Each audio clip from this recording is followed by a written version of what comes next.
And we are live. Hey everybody, this is Roberto Blake. Hope you create something awesome today.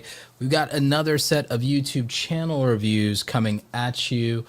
We've got about maybe 3 of them lined up already. So we've already got our channels that have submitted their super chats for review here. So we've got 3 lined up. We have questions in the chat.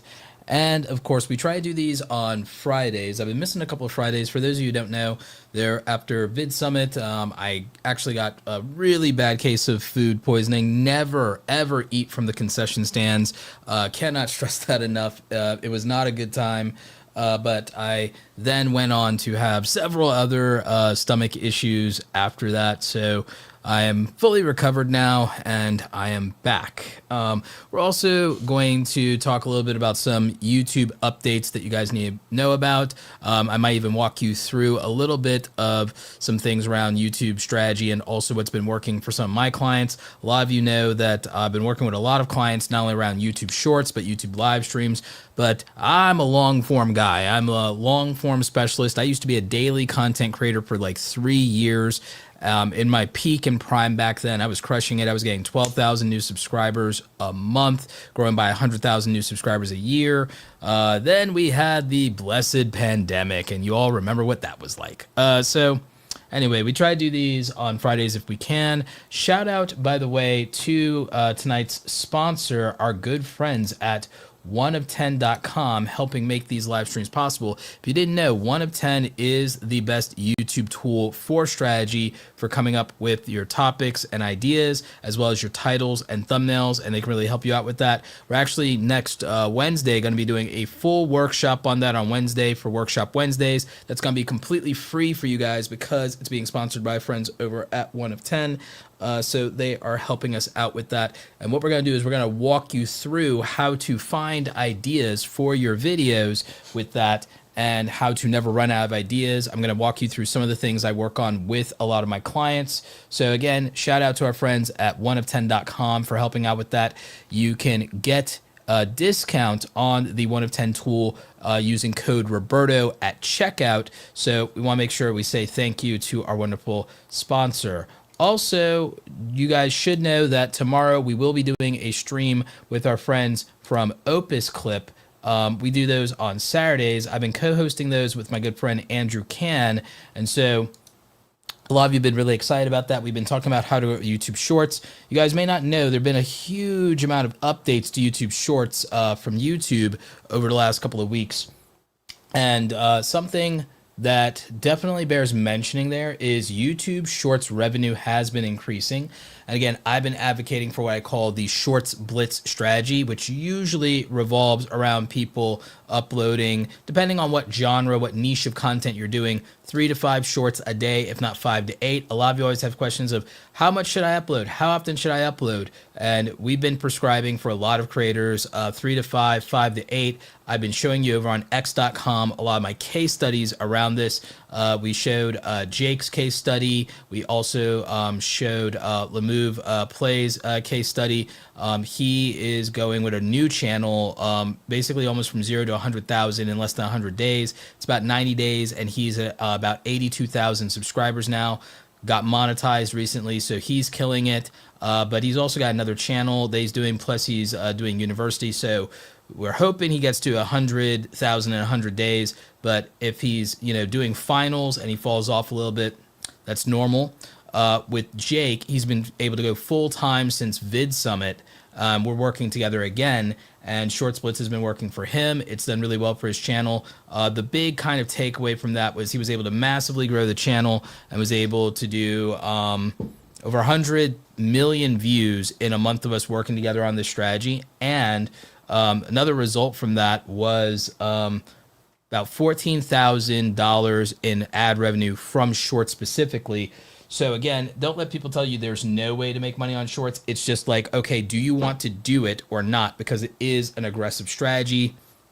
It is very challenging, and there are specific ways to do it.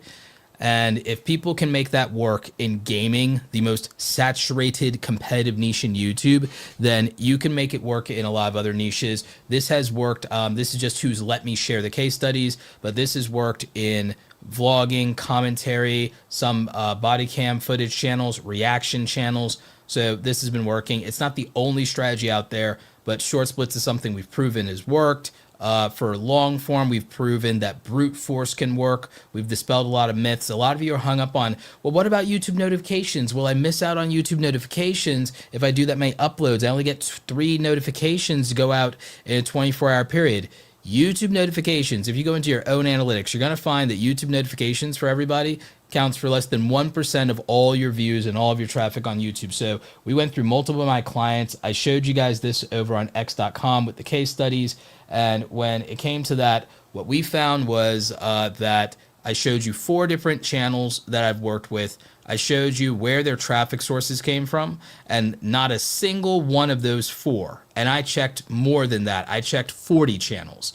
And 4 that I showed you, not even one of them broke 1% of their views on their YouTube channel being because of notifications.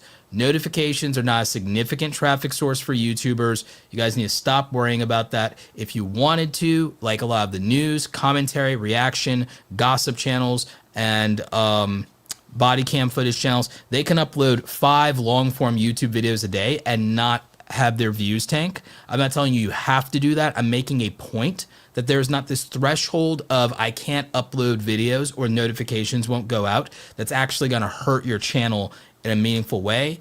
And there's so many channels out there that prove that this thing has just been a myth that's been haunting YouTubers ever since the notification bell went out.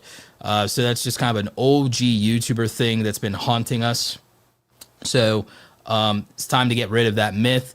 Same thing with YouTube Shorts. We have creators posting 5 to 8 shorts a day. We have some lifestyle creators kind of in vlogging style doing something very similar to what they would do with their Instagram stories, but spreading them out, uploading them every 20 to 35 minutes.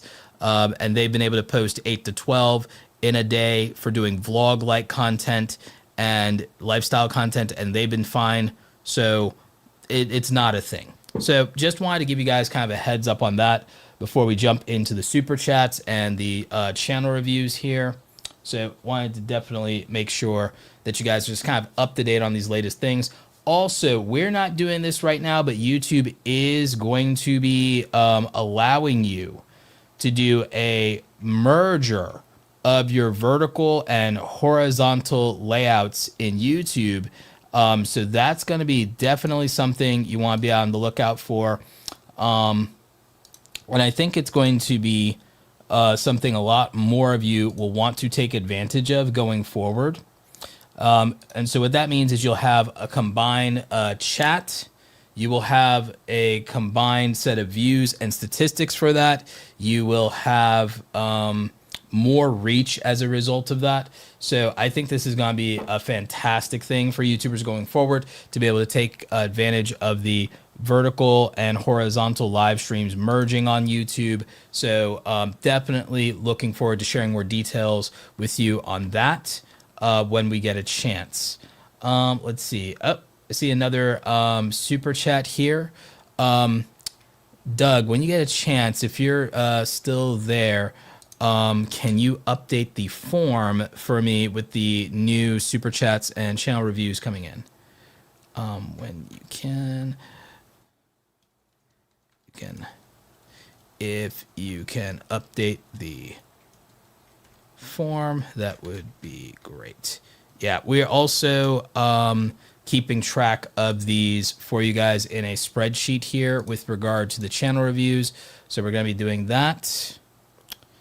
And it looks like we've got 2 more that came in. So thank you very much to both of you for that.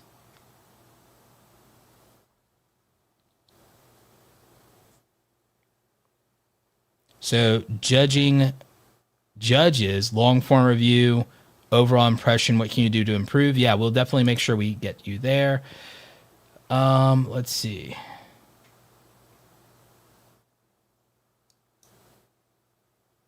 Hey, Roberto, I really need a review of my channel, Gilded Sages. Okay, so we'll take a look at that. So that makes 5. We'll definitely do the 5 that we have. And then we'll see if we have room for more of those later in the evening here.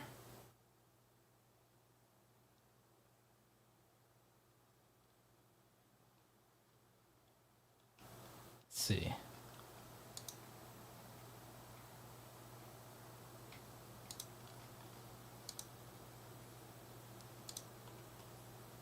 Yeah, no, I know for a lot of you it's been a long time. Like I said, just varying health issues, but I'm feeling a lot better. But also, my current workout and diet has been kicking my butt a little. I also need to fix this third camera angle. This third camera angle is not bad, but I need to fix it to where the color is more in line with the color on these other two cameras, because these other two cameras are getting my tones and complexion right. This one's way off. I'll fix it later. I'll probably have to get to that after the stream. But I do like that we have a wider angle here that's more consistent. I did swap out the camera on that. I put, what lens did I put on there? Put a 24 millimeter lens on there. Pretty solid, but probably need to swap out the lens. Also, I probably can turn down this other light just a little bit. So maybe that's throwing it off a little bit too. Yeah, it's probably just overexposure, but it still is a little off, whereas this is a lot better when it's in bloody focus. This is better, this is better. So, yeah. But yeah, just been pushing myself a little hard, and sometimes, you know, your health is the thing that you got to keep up with. Will there be a way to make a shorts playlist so they play one after another, or is just putting them together in a long form? I mean, you can do playlist, so that shouldn't be an issue for you. But in the meantime, let's go ahead and start our reviews, and we're going to start with Josiah here. So let's go ahead and start with Josiah Eats. 38,000 subscribers, 653 views. I love this profile pic, but I don't know why you don't have a YouTube channel art banner, but it could be interesting to see what that looks like when it comes to mobile and television screens. Do not underestimate the value of television screens, because you have sharing food stories and the people behind them. So this feels like very much reality TV vlog style content in the food niche. I love this. Feels like you're watching part of a TV show, just scrolling through this. So I would look at how your channel, Josiah, is appearing on television screens as well. And so I want you to take a look at that, because that's becoming a significant traffic source for YouTubers. In terms of your YouTube homepage here, don't be afraid to add playlists. You have 600 plus videos here. If enough of them are long form, build out some playlists and showcase them. And that could be good not only for just regular YouTube, but also for YouTube on television screens. Again, one of the highest growing sources of traffic for creators. Okay, it looks like most of your content is shorts and that you have a couple of long forms here, but I like that you're doing long form even though you haven't been doing a lot of it. I like that this month you're finally breaking into long form. Do not be discouraged because you have a bunch of subscribers that you got from your shorts and that's not translating to long form. You have to build up a long form audience. There is a way to have shorts help your long form, but it can be a little bit more challenging if you aren't being thoughtful or intentional about it. But mostly I will look a little bit here at your short form because most of what you have is long form. I am going to comment on the long form though. So with regard to your long form, I like that the thumbnails are realistic, and I think that the big issue here is just that you don't have a long form audience yet, and you haven't been consistent enough. But these also look like they're very high quality, a little bit more challenging to make. But if you could make a video at least 2 to 3 times a month or once a week at this quality, I think it'd be a good start. But to get momentum, you're going to have to really put out maybe 25 or 30 long form before YouTube understands how to find an audience for this content and what you need to be doing. So I would pay a lot of attention to that. Let's see here. A/B testing thumbnails on this is good. Consider for the thumbnail testing going to an extreme.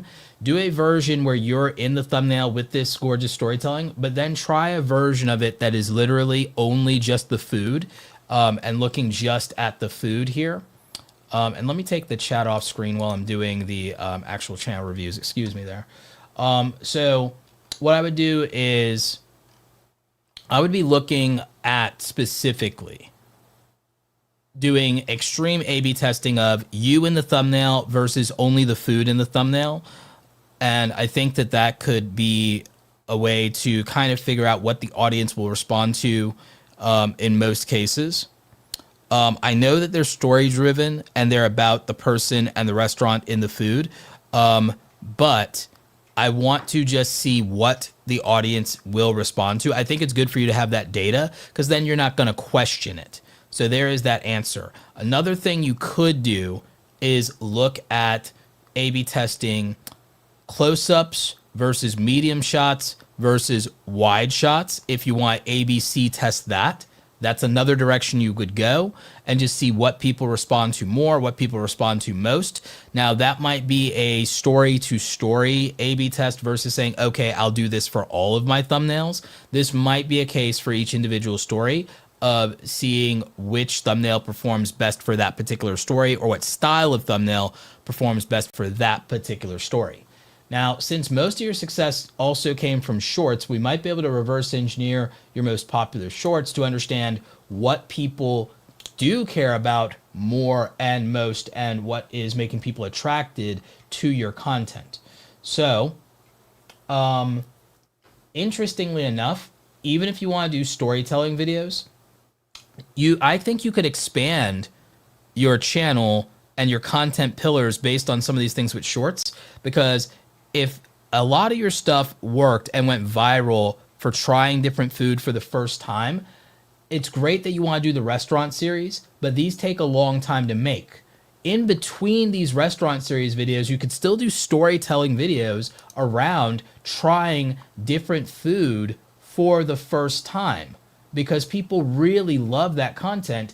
And it also can be a way for you to showcase and promote some of these restaurants in a way while you're editing the larger overall story. So it's something to think about, because this Mexican food, every foodie should try. Italian food, every foodie should. This is great. This would be good, low effort content by comparison that can still be done really well in long form that your audience would still love.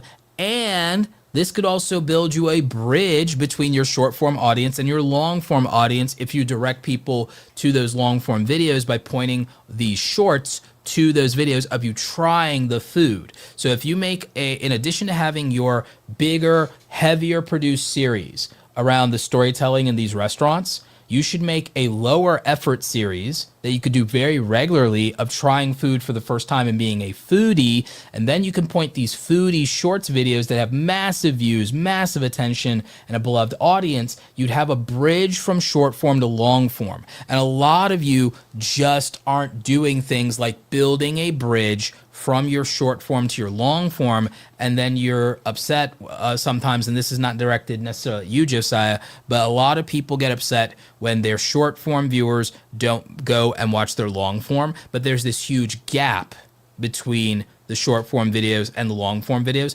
And also, most people don't point enough of their short form videos at a single long form video. My tactic that has worked for my clients the most has been when we point 50 to 200 shorts. Yes, I'm not joking. 50 shorts to 200 shorts at just one long form video. One long form video. And by the way, a lot of you are taking the concept of the related videos link far too literally.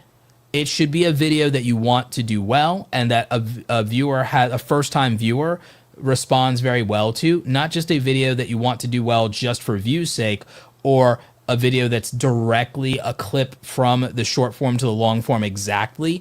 What it should be is you should be pointing 50 to 200 videos that are short form at just one long form video that you want to perform well.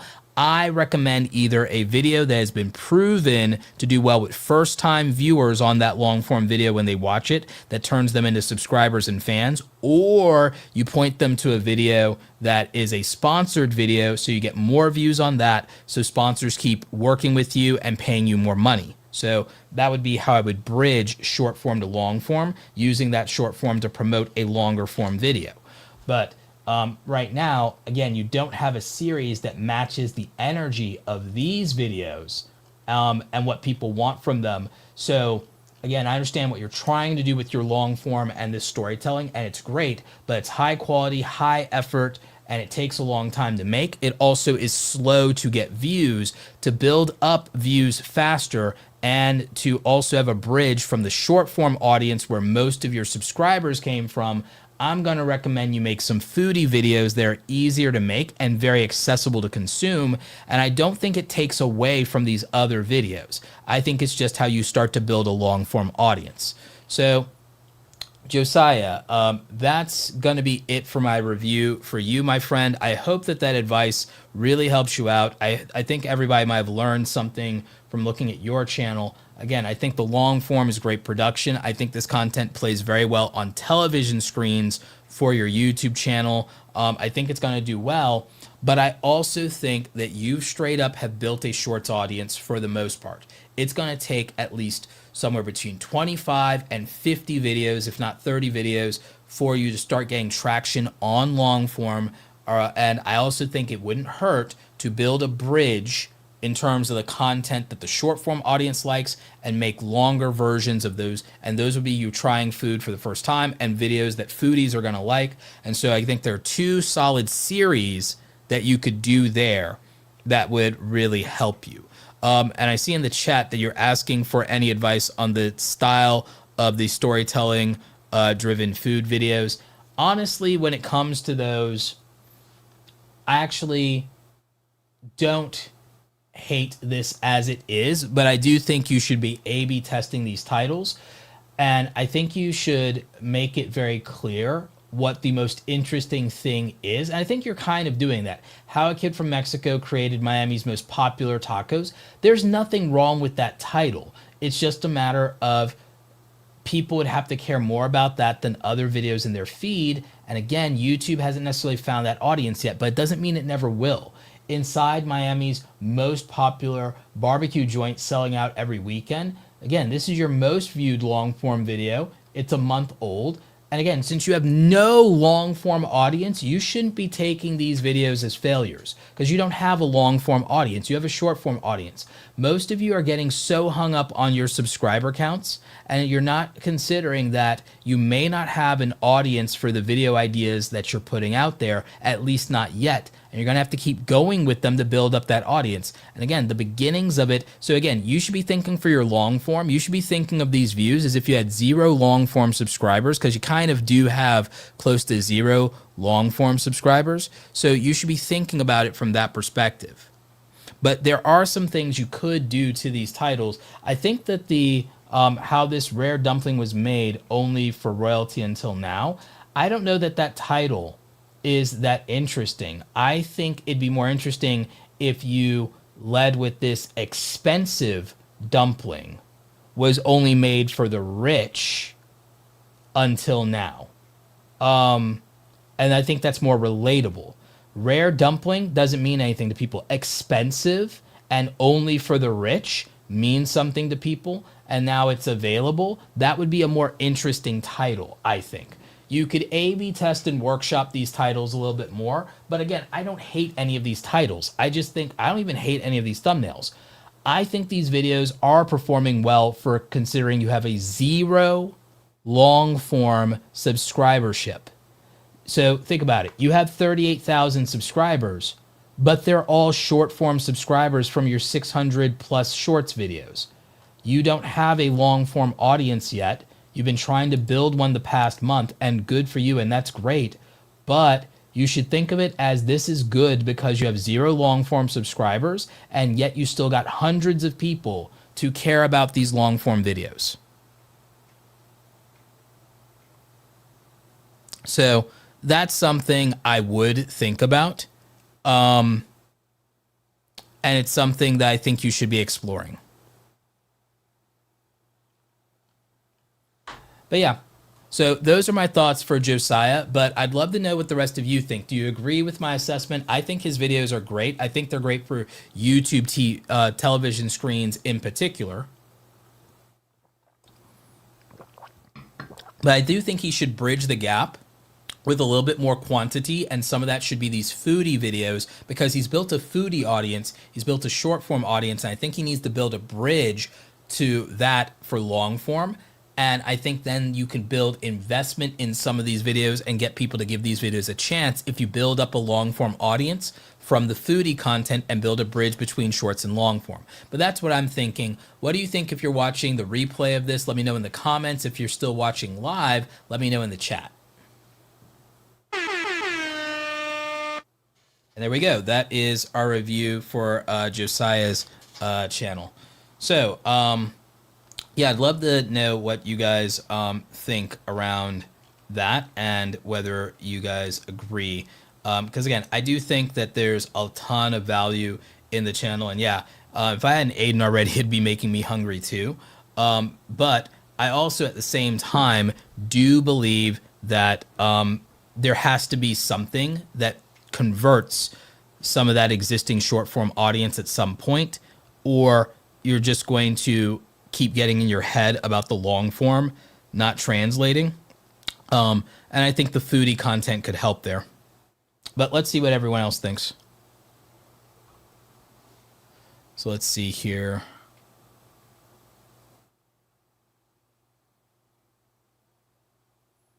Yeah, a couple of people saying it's making them hungry. Yep, Doug, we have 6 reviews in the queue. Yes, I know none of those subscribers are going to watch my long form. I'm basically starting from scratch. Yeah, I do think that that is, you know, something. And again, I think the key for a lot of you is a lot of you are thinking way too much about SEO from the old days when it comes to YouTube. Most of you should be really thinking, unless you are a tutorials channel or a how-to channel, most of you should be just thinking about the YouTube homepage as a traffic source, and you should be thinking about the YouTube Shorts feed as a traffic source. For most of you, search is not going to be significant. The subscriber feed is not going to be significant. Notifications is not going to be significant.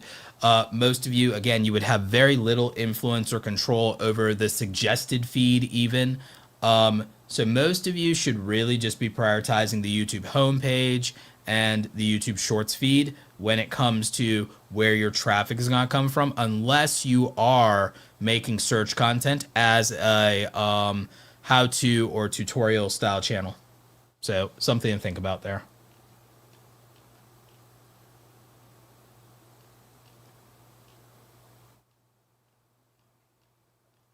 Yeah. But again, you're also getting a lot of kudos on your channel in the chat, Josiah.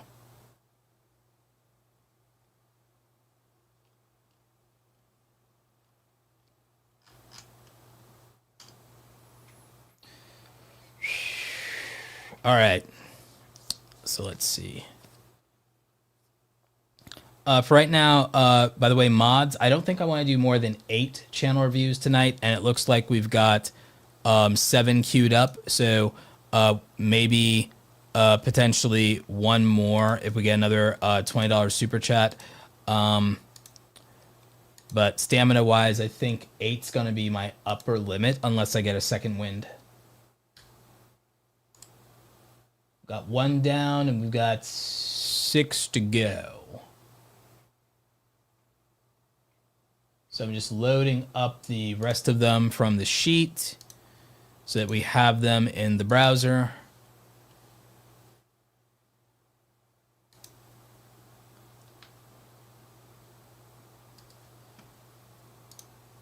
I saw that we got Vasco Toys in there. We've got Seventh Haven.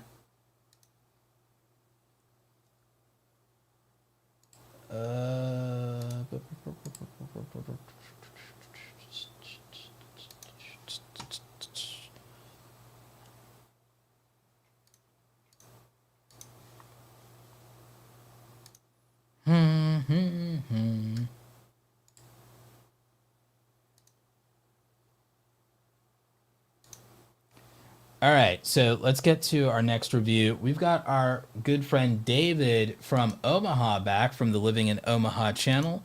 So he's come back for another review for us. 6,000 subscribers, 404 videos. This is the perfect framework, by the way, for those of you doing a business channel. So if you have a business that's trying to make real money, like this is a really good framework. I mean, he's got a QR code right there. He's got his phone number right there. Make the phone ring, get in those sales. Got a Calendly link for you to go ahead and book an appointment with him. So for business, not just real estate, for business, this is actually solid, and this is what you want to be doing. So definitely would recommend you pay attention here to what David's got going on.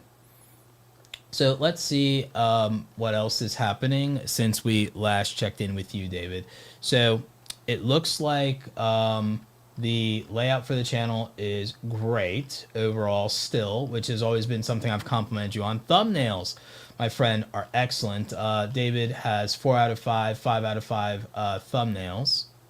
Let's go ahead and see what's going on with the actual content here.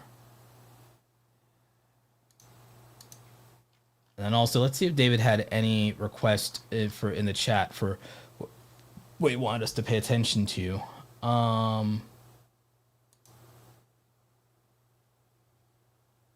Yep, okay. Just kind of wanting a check-in here. We can do that. So, again, I think the Halloween update was a fun thumbnail, so I don't hate it. Really interested, though, in these recent videos and how well they've been doing. Again, bordering 1,000, 2,000 views. Big outlier here on this, where the ultra wealthy choose to live in Omaha. So this was a more curiosity video that could get people in the door here and to care about what you're doing. So I think that was fantastic. This thumbnail, I think, was genius. This one here in the top right, this I'd move here and quartering that part of the map. That's a brilliant thumbnail design, if I'm being honest. So this was extremely well done. I could see why this did well. If I were moving to Omaha in 2015, I'd move here. Really solid title for that as well. So this makes perfect sense. The housing market updates, I think you should always do them. I just don't have high hopes for them in terms of view count, but they're great for your business. So I wouldn't worry about the views on that too much. The goal for your channel is so much around driving business that I'm not always worried about high views, but it's nice that you are getting some. This one from 3 months ago with 49K views, Omaha's next big thing. I'm noticing a pattern here. A lot of your outlier performers, if we look at what's popular on your channel, a lot of your outlier performers, aside from this one from a year ago and this one over here, your more recent outlier videos have a lot to do with attracting a higher end clientele. Ironically, as much as everyone's talking about affordability right now, the buying market of people for you are going to be people with considerable means and wealth. And probably right now, if I'm being honest, there is a such thing. I'm not trying to be political, but let's face it. People are fleeing from New York and California. They just are right now. And so for you, you should be taking advantage of that. And there should be videos that have that appeal in terms of where are these people going to go. And so in terms of what will do very well for your business is these higher end affluent buyers. And so for the higher end affluent buyers, I'd be making videos that attract them, because I don't think that people as concerned about affordability are going to be your best customers ever. So I do think that if you're making more videos that are attracting these affluent home buyers, and I don't think it always has to be that. I don't think you have to go all in on that, but I think if a good chunk of your videos start appealing to people who have considerable means, let's just say people who might be well-to-do or even wealthy, I think that the views will do much better. And I think that is a trend, because going back even to a year ago, again, I think your videos back then were just about as good as they are now. The thumbnails are still excellent. But I think that I'm recognizing that right in this micro moment in time, there's just something interesting happening going on. And I think that Omaha has this opportunity and this potential boom going on, especially as people with money are looking at where they want to live and where is going to make sense for them. So you said yourself in the chat that you just closed some clients who moved from New York. So maybe there's a video about that and about why people are fleeing New York and moving to Omaha. Maybe that's a title for a video for you that you would explore. Maybe you do a couple of themes like that. Maybe you also could do a video on why people are moving to Omaha instead of Florida, why people are moving to Omaha instead of Texas, why people are moving to Omaha instead of Nevada. And so I think that those are things that could help you in terms of some concepts and ideas. Your thumbnails are excellent. They're some of the best we've ever seen on a channel review, if I'm being honest. So great job. Again, I also am a really big fan of this format here, with just calling out an area on the map and saying, I'd move here. I think that was extraordinarily well executed, well done. And I, again, always think these views are very good for the type of channel you are, considering that this is specifically and exclusively to drive people to your business. I want to check in real quick and see what you've been doing with the live streams. Oh, I love that the live streams have strong thumbnails. Very good. Again, we don't usually see that. And you do have people tuning in for the live stream, so you have a dedicated audience for that. So, very well done. I like how clever that is. If we look at your YouTube Shorts are performing well, especially lately.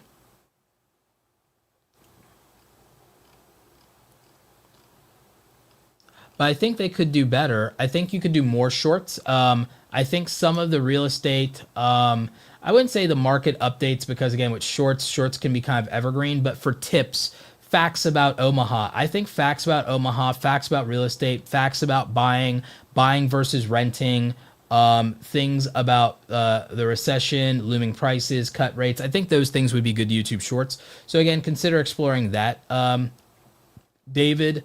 But again, well done with your channel. So, with a real estate channel like this, I don't think you need to be as extreme as doing 5 to 8 shorts a day. But I do think 1 to 3 shorts a day could do very well for a real estate channel if it just lets you talk about some things that you'd like potential customers to know about Omaha, informing them. I think it lets you do some really quick and nice videos, showcasing the state a little bit, or even showing what people can buy, some quick facts, some quick updates. So I think that that's actually really helpful. And I think 1 to 3 a day of those is nothing over the top. And I don't think they have to be edited in a crazy fashion in terms of overall quality. So I think that that's something on the table that you should explore and that you should look at.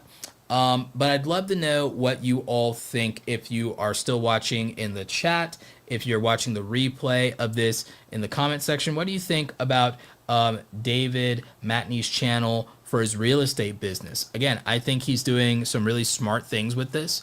I think that it's designed perfectly to drive new customers. I just think there's some topics he could explore that I think would do really well. But anyway, let me know what you think in the chat if you're live. Let me know what you think in the comment section if you're watching the replay. All right, and so that's it for channel number 2 of 8, numero 2 of 8. So, great job again, David. I think you're doing well.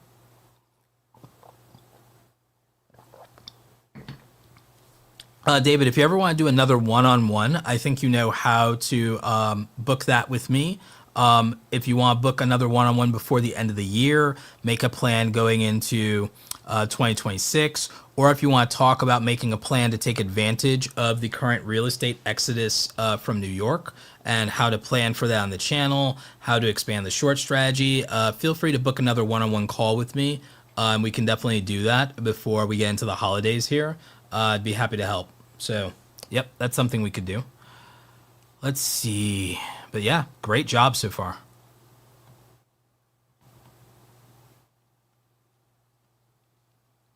And let's check in with the chat.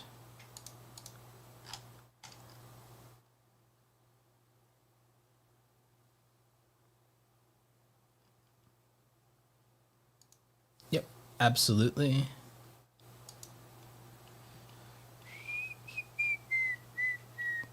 How much editing should a short have?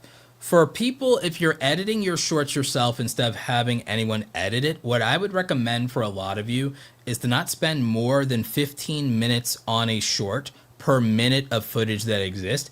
In general, if you're a solo YouTube content creator, for every 1 minute of footage, I wouldn't recommend spending more than 15 to 25 minutes of editing per minute of footage. For short form, 10 to 15 minutes for every 1 minute of footage is a good cadence for editing your shorts. A lot of you don't realize that the main thing with shorts is they have to be well delivered, they have to be interesting, and the audio has to be great. This is true for video in general, but for shorts, it's about getting to the point, and people are not looking for a masterpiece here. In general, a lot of you are overestimating the editing you need to do on YouTube. If people wanted the best editing in the world, they'd be watching Netflix instead of YouTube. So what people are looking for is authenticity. They're looking for value, so give that to them. I'm not saying you can't do storytelling content, cinematic content. I'm not saying you can't edit things, but I think a lot of you are embracing editing kind of as an identity, or you think that your editing style being unique is what's going to make people watch you or come back. But I'm telling you that your personality, your performance on camera, your authenticity, the vibe, so to speak, is going to play a much, much bigger role in how people feel about your content than your editing style, as long as the editing serves a purpose.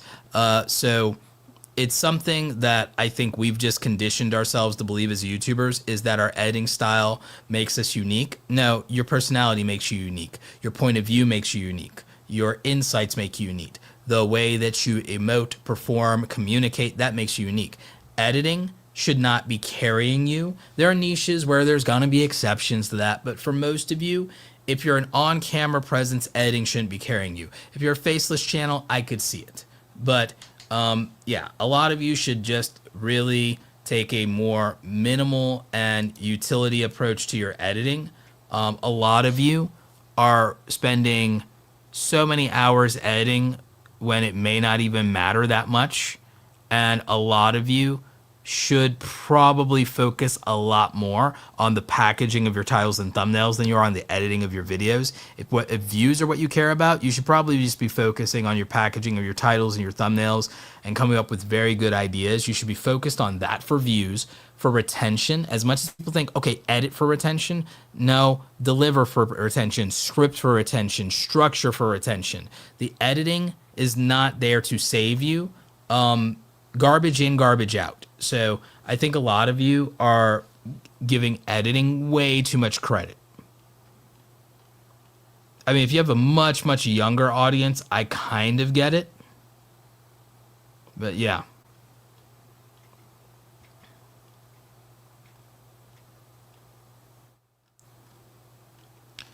So we had Maddie J. It looks like you went ahead and donated twice, I think, to make up the $20 for a channel review. Actually, yeah, wait, you donated 3 times to make it up. So yeah, so we've got you in there, and we've got Just My Opinion reviews. Mods, we're gonna go ahead and do that one, even though I only wanted to do 8 tonight. We'll go ahead and do 9 since we have it, but no mas. Unless I get a second wind, no mas. So we're closing up reviews. We'll do 9 of them. So we'll do Just My Opinion reviews. Just make sure we get to that one tonight. But you know, little more tired tonight. So we're gonna still do that one. We'll do 9 of them, not 10, unless I get a second wind.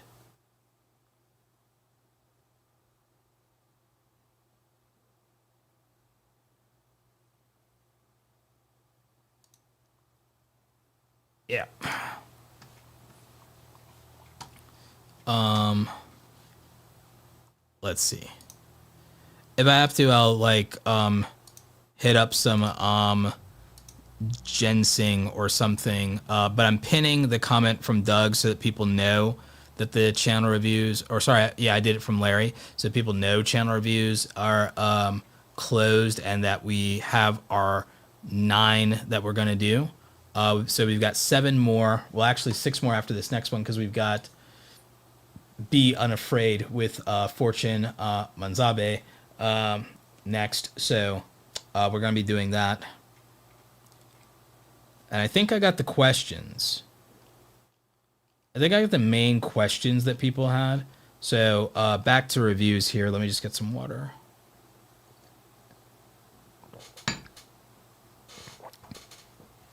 So we have our friend Be Unafraid. So we've got Fortune here, and we're going to be doing his channel. So Fortune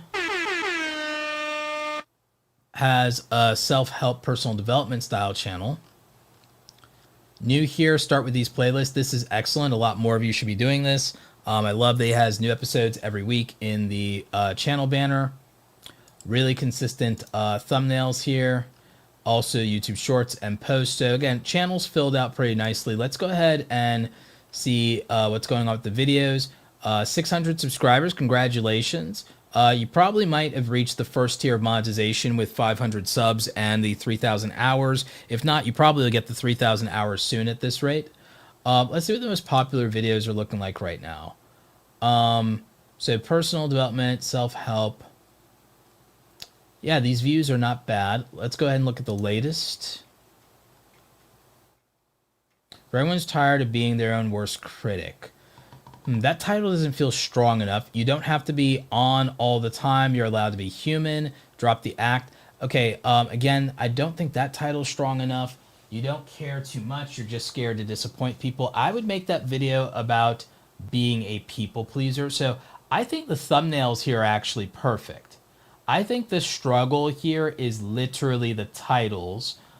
Chat, I'd love your thoughts on this. I'd love your thoughts on this, chat. Because I think that the real issue here could be the titles rather than the thumbnails. I definitely don't think it's the production value. The production value is right where it would need to be for a self-help talking head podcast style channel. So I don't think that's an issue. The thumbnails overall, I think, are fairly strong. I think that they're very good, especially for a new channel. Let's see. And most of the videos, by the way, are shorts in terms of that 300 uploads. There's a hefty amount over the year of individual YouTube videos here. But I think the issue is much more, especially for these current videos. I really believe the issue is the titles. And what do I mean by that? These titles are not terrible, but they're not specific enough titles to hit a preference, a priority, or an identity when it comes to the viewer. Okay? So I'll give you an example. This video about disappointing people, again, for the channel size and for how much of those subscribers came from shorts, this is not a god-awful title. But if the thumbnail is stop performing for others, then I think the thing that people identify with is people pleasing. And I think that that needs to be in the title. So I think that maybe the title for this video, if it were me, would have been stop in all capital letters. It would have been stop people pleasing and being scared to disappoint people, because I think that would have specifically called people out, and I think that that would have made people identify with it more. So if a video tells me to stop people pleasing, personally, I can make that video a priority because I identify with that. I could say, okay, stop people pleasing, and stop people pleasing. You're more scared to disappoint people than yourself. or stop people pleasing and start living for yourself. That's a good one. So I think that the titles here could be stronger, and I think the titles need to speak to an identity. I'm not as worried about them being shorter. I'm worried about them being clearer and also speaking to the individual and being something they can make a priority and a preference, something that speaks to their specific needs and problems. And again, I think they have to address a pain point that the person has and that they can easily identify with. The "you don't care too much" is not nearly as powerful as "stop people pleasing." So if I change nothing else and I change this to "stop people pleasing, you're just scared to disappoint others," that is a more compelling video title. For the "everyone who's tired of being their own worst critic," I would probably make this one "stop abusing yourself with toxic self-talk," or I would say maybe "stop abusing yourself with negative self-talk. Don't be your own worst critic." Because if you start with something as powerful or compelling as "stop abusing yourself," like that's something that people can't ignore as far as a title. For "everyone who's tired of being their own worst critic," you know, we could take it or leave it. If you start with something as compelling as "stop abusing yourself and being your own worst critic," I think that's much stronger, much more compelling, and it's a bigger declarative statement. And so I think that for a self-help channel like this, you have to be bold in your declarative statements. Consider the audience avatar. The audience avatar is probably someone like where I was 10, 15 years ago. Probably 15 years ago. So 15 years ago would have put me at 26 years old, overworked, underpaid, anxious, frustrated, still in mask on corporate mode, and a yes man and a people pleaser. Still hadn't plotted to leave corporate America just yet, right? So that's me 15 years ago. You would have to tell me and identify and call me out on my bad habits and my toxic traits to get me to pay attention to something. So by telling me to stop doing this thing, and then when I look at that, I go, oh, I know I'm doing that. It's harder for me to ignore that and to go to an entertaining video when I see a video that's calling out my most toxic traits, calling me out, making me vulnerable, and identifying exactly what I know deep down in my heart of hearts and even in my own head, what I'm doing wrong and what is making me miserable and making my life harder than it needs to be, and the thing that I'm afraid to confront in myself. So when I look at these titles, I need these titles to specifically call out an internal, like, toxic behavior that I know that I'm doing, or a bad habit that I have, and then redirect that and tell me what I should be doing instead. And I know from you the content is doing that, but the titles are not saying that. So that's what I need you to focus on here.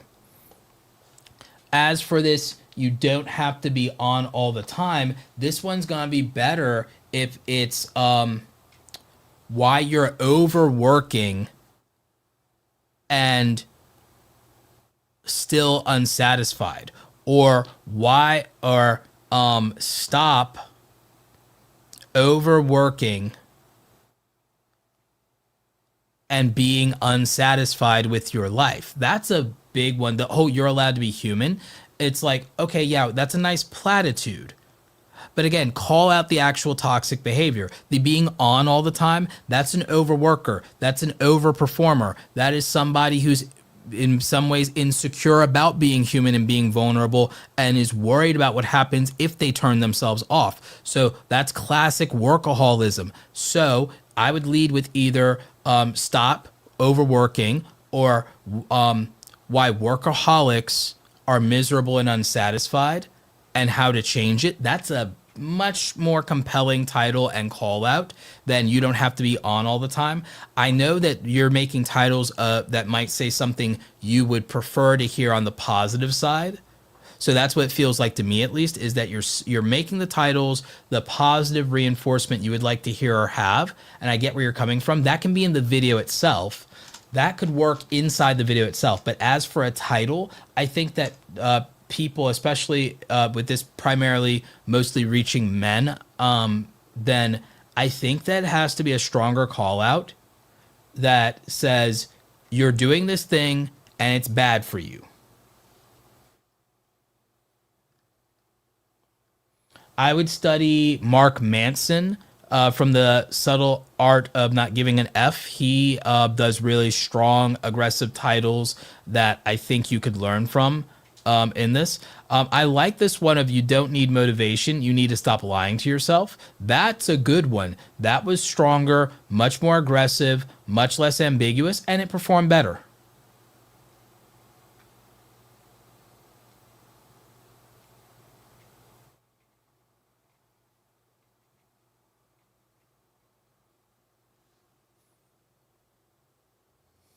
So again, that's what my thought is on this one.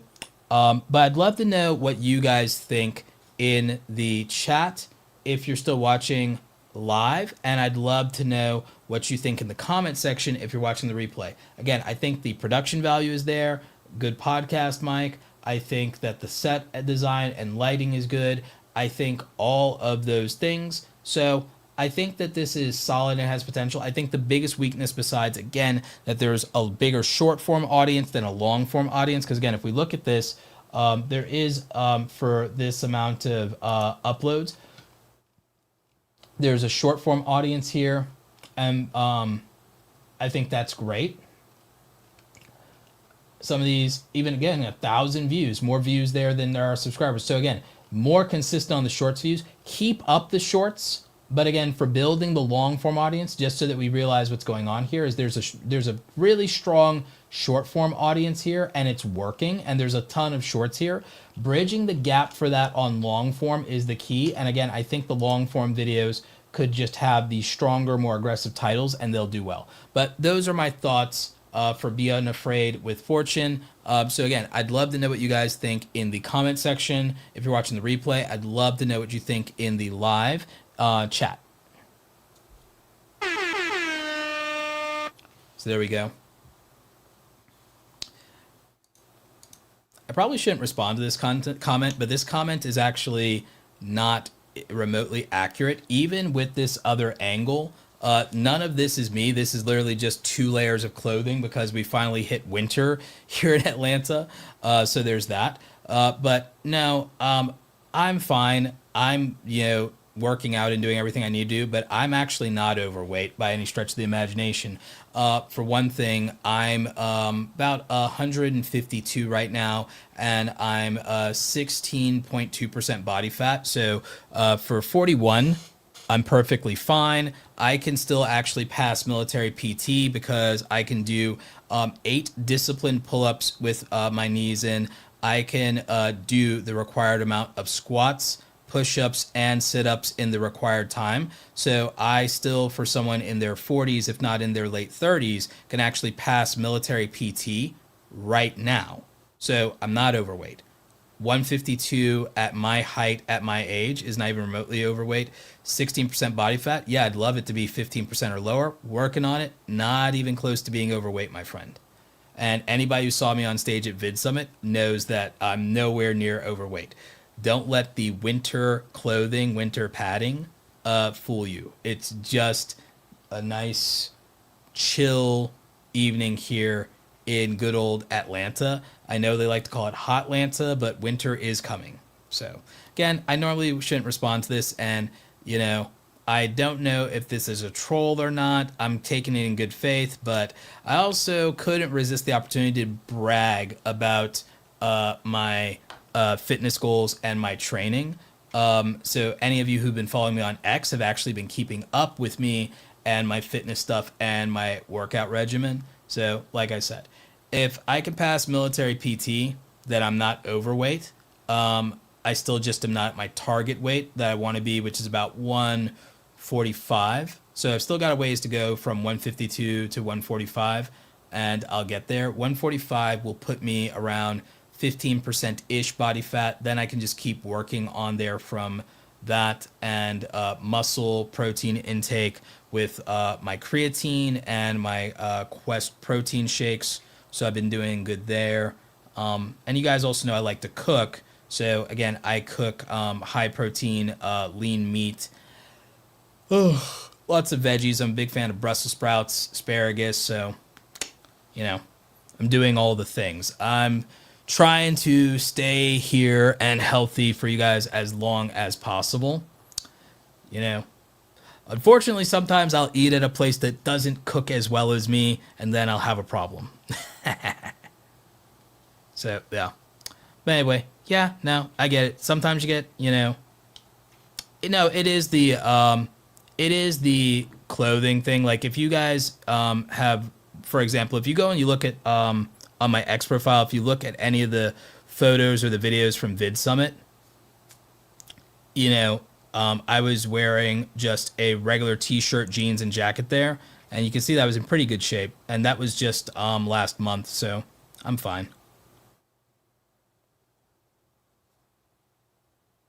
Yeah, it's just the clothes. Again, like I said, I don't want to ban somebody because, again, it might just be someone trying to look out, and I totally get it. But, yeah, no, it's just the clothing because, again, I am wearing, like, really thick, like, layered clothing right now, and I am sitting in the chair because, again, it's winter. Earlier I had on my beanie. I don't think I have it here now, but earlier I had on my beanie, I was out doing some stuff in the yard earlier when it was still daylight. It's like winter/fall out here, and now with daylight savings, it gets dark a lot quicker. You guys know how it is. So again, I appreciate the thought, but it's literally just that this is like crazy fleece type cold weather clothing. Let's see.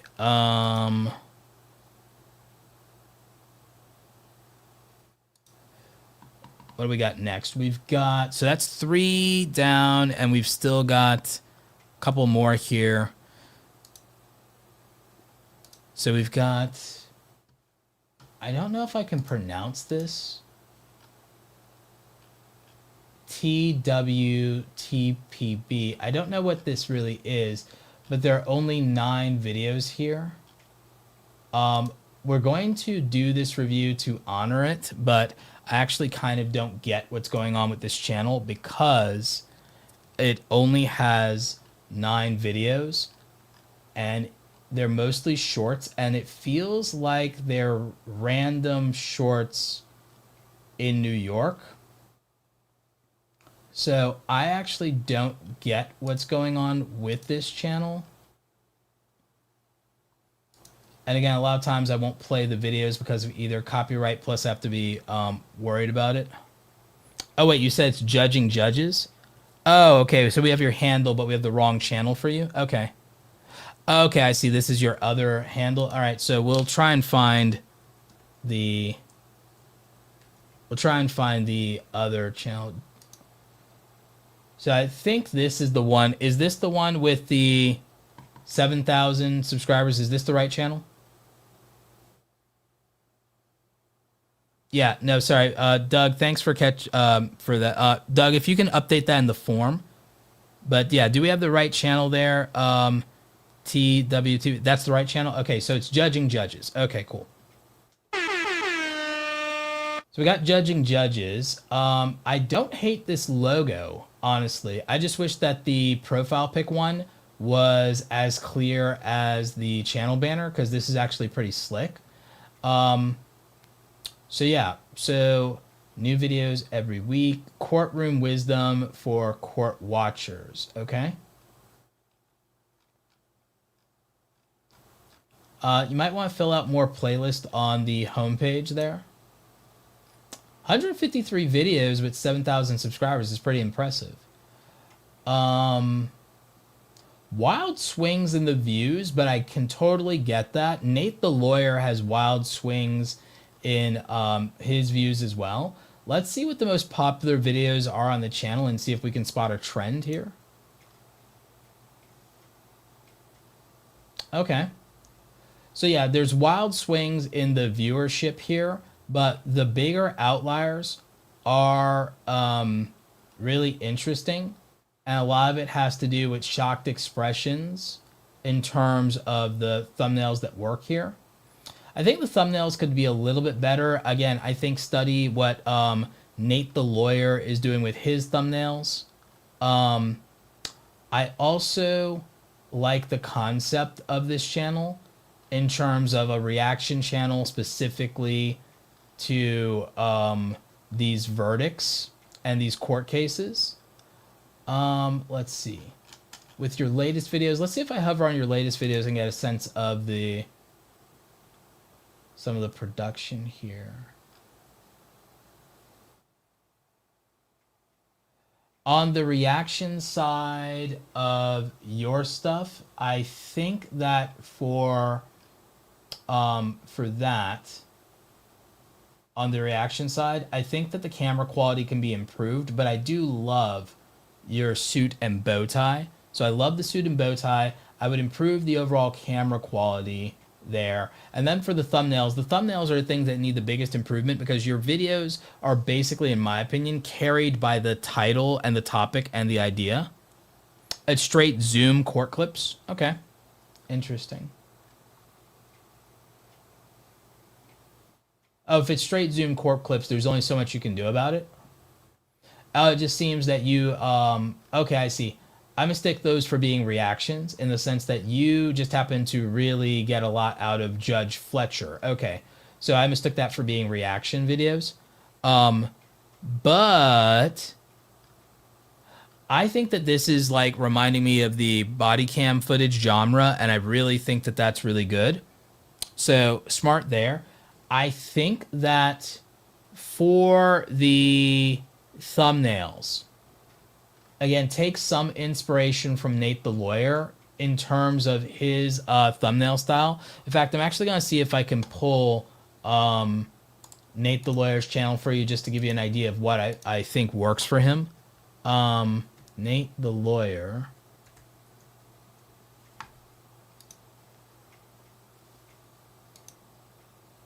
There we go. So in terms of the thumbnail style, because you guys are very similar, but again, you're doing some things that are very different. If you look at how strong Nate the Lawyer's thumbnail style is for similar content to yours, I would try to do things that go a little bit more in those direction. Because even with your wild swings and outlier views, I think you could do something similar here and get similar views even with less subscribers, because kind of in some ways you already do. So I would pay attention to that. I don't have an issue with you using the same font and using the blue, yellow, and white as your font style and as what you're known for and recognized there. So that doesn't bother me. Again, when your thumbnails are better, you just get more views. I mean, it's not even close. If we look at even just these three here on the screen, if you just look at the difference in views, I would tie it heavily to the quality of the thumbnails in addition to the titles. But the titles do most of the decision making for your videos. But this is one of those channels that a lot of us watch as a guilty pleasure when we're bored. We got some of the mods in the chat saying this is the kind of thing that they watch when they're bored and that they may have even seen some of these videos from you.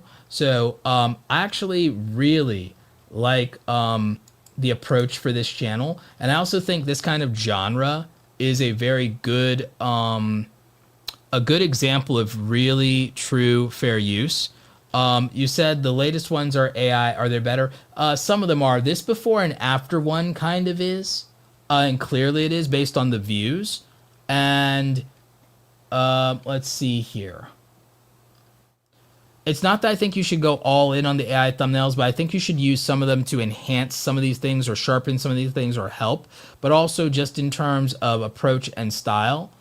Because what I'd like to see is I'd like to see you normalize more of these and more of this type of style and more of these views. So I think that in general, what's going to work for you as a format though is judge and defendant in the thumbnail, because clearly that's a pattern of some of your best performers. So I would go there. And also sometimes before and after can work, although I think the title is really what did this one. And I think that if the titles are about the sentencing, when they can be, one, for the videos themselves, the sentencing is what people are really, really into.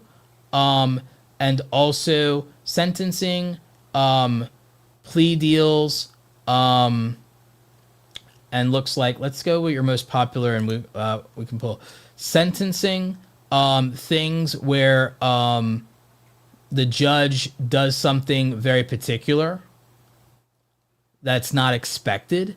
I think that's a good one.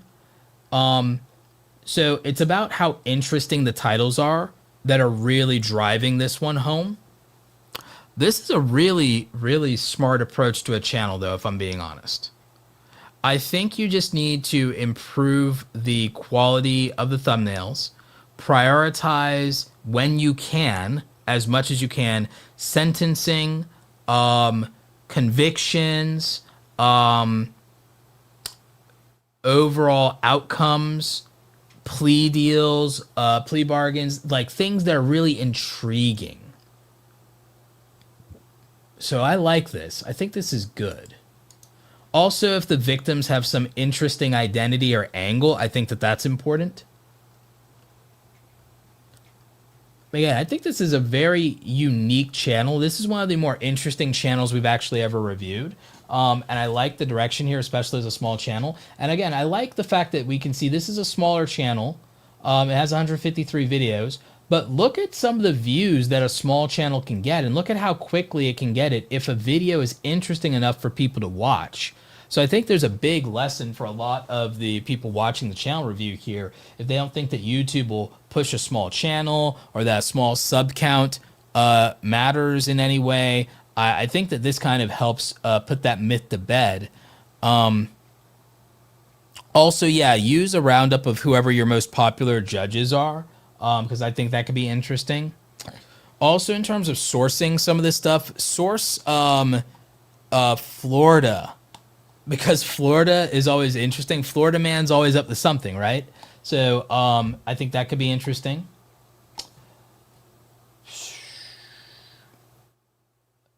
Consider judgments for family court. People can't get enough of that. That could be interesting.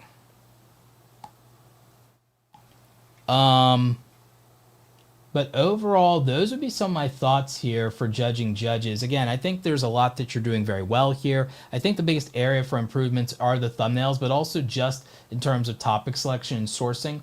Also, if you could literally get videos out every single day, this channel could have potential. If you could figure out a way to source the videos, edit them down, get the thumbnails out, so on and so forth, and you could do that on a daily basis. If you could do that on a daily basis, let alone if you could ever get to a point where you could get out 3 of these a day, the channel could explode. I think that for what you've done here with 153 videos, I want you to imagine if you literally were just doing this every day and you were doing 1 video a day or 3 videos a day. If you were able to pull that off, then this channel could be a 100,000 subscribed channel pretty quickly. Yeah, I don't blame you for being apprehensive about family court drama. If you want to avoid that, you can. I do know it's popular. I do know people eat it up, but I also understand the sensitivity to that and maybe not wanting to do it. But yeah, overall, again, I think this channel is excellent, so well done. And which sound effect was that? Oh, yeah, that one's fine. But yeah, I think that you've done an excellent job here with the Judging Judges channel. I think it has potential. I think shorts could grow it as well. If you could do daily shorts, this would have a lot of traction as well. But the monetization wise on the long form, this is actually really good. This could be a money printer. So again, kudos to you on this. But what do you all think? Do you agree with me about this channel and that I really think that this should go daily and multiple times a day? If he can sustain that, I think he's got a gold mine here. And I think it'd also be easier to find the high performers for this type of thing. But do you guys agree with me in the chat? If you're watching the replay, do you want to do something different? Would you give different advice? Let me know in the comment section. Yeah, no, really good job there. Yeah, for this kind of thing, 3 a day if you can do it, but if not, 1 a day to get traction to start. But if you could do 3 a day on this channel, 3 a day on this channel makes it in 1 to 2 years a 100,000 subscriber channel, pretty much guaranteed. Because think about it, if you got 153 videos, some of that was shorts, and you already got to 7,000 subscribers, and you have some of these wild outlier videos, then if you were doing 3 a day, you get to your outliers much faster. But you'd be, 3 a day gives you 10x what you have now. That puts you at like 70,000 subscribers plus momentum. So 3 long form a day. 3 long form a day, if you could do it, would explode this channel. And in 1 to 2 years, you'd have 100,000 subscribers, basically guaranteed. Basically guaranteed. Plus with improvements to thumbnails, improvements to titling. Yeah, this becomes a 100K channel in a year or two. Easily. 1 to 3 videos a day. Ideally 3 videos a day.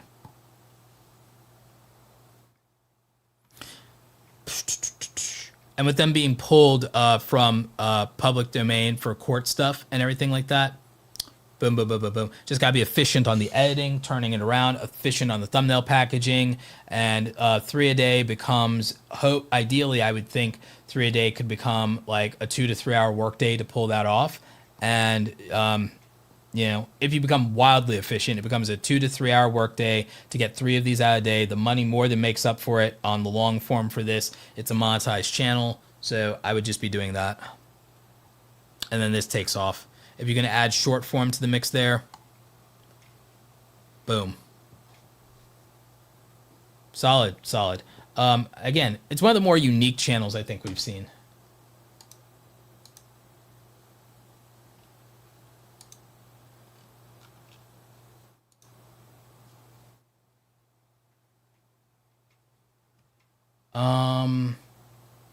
Let's see. We have another channel here, Gilded Quan, but I wonder if this is a situation again where that's not the exact channel you want us to review and you have a different channel. Hey, bro, I really need a review of my channel, Gilded Sages. Okay, so again, Doug, Gilded Quan's channel is Gilded Sages. So again, sometimes people are using aliases in the chat. So I think I found the channel, Gilded Quan. I think this is the channel because I think your avatars are matching.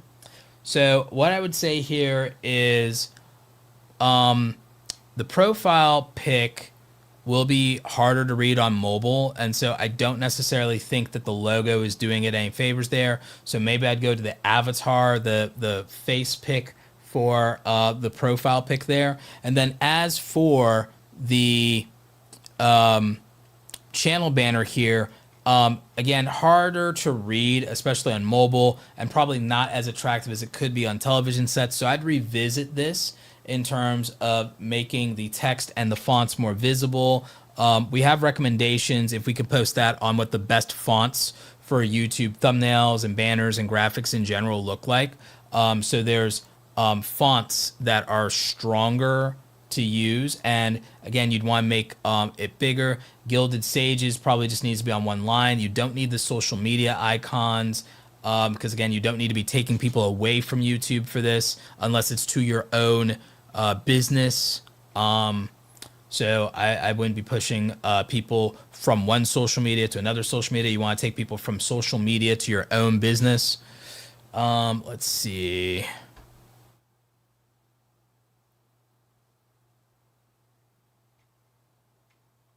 Oh, and Doug in the chat, you forgot that World According to Briggs did a super chat. So we will do him today because he's been a big, huge supporter. So I guess I am doing 10 of these tonight. So put World of Briggs as number 10, and we'll just do 10 tonight, and I'll just power through them. So please do that. But yeah, let's go ahead and let's review Gilded Sages. So like I said, graphics can be improved here for the profile pic and the channel banner. We don't need to drive people to social media from social media. We want to drive them to our own platform or whatever makes us money. This is a channel that looks like it's the commentary, entertainment, pop culture, politics space. Homepage layout. I think that you need to put more of these created playlists actually on the homepage itself. Let's look at the actual videos. 184 videos. Are most of those long form or are those shorts? Looks like it's a balance here. So there may be some shorts. Looks like there's some older videos here that might have been something different from an earlier time. So we'll focus on most of the recent stuff and whatever is the most popular stuff on the channel. Let's see. So some of these are dating discourse, and then other ones seem to be black issues. I think you need to make the topic selection a little clearer, but the big thing here is the thumbnails are 1 out of 5. The thumbnails are 1 out of 5 thumbnails. So these thumbnails need to be much stronger. From a commentary channel standpoint,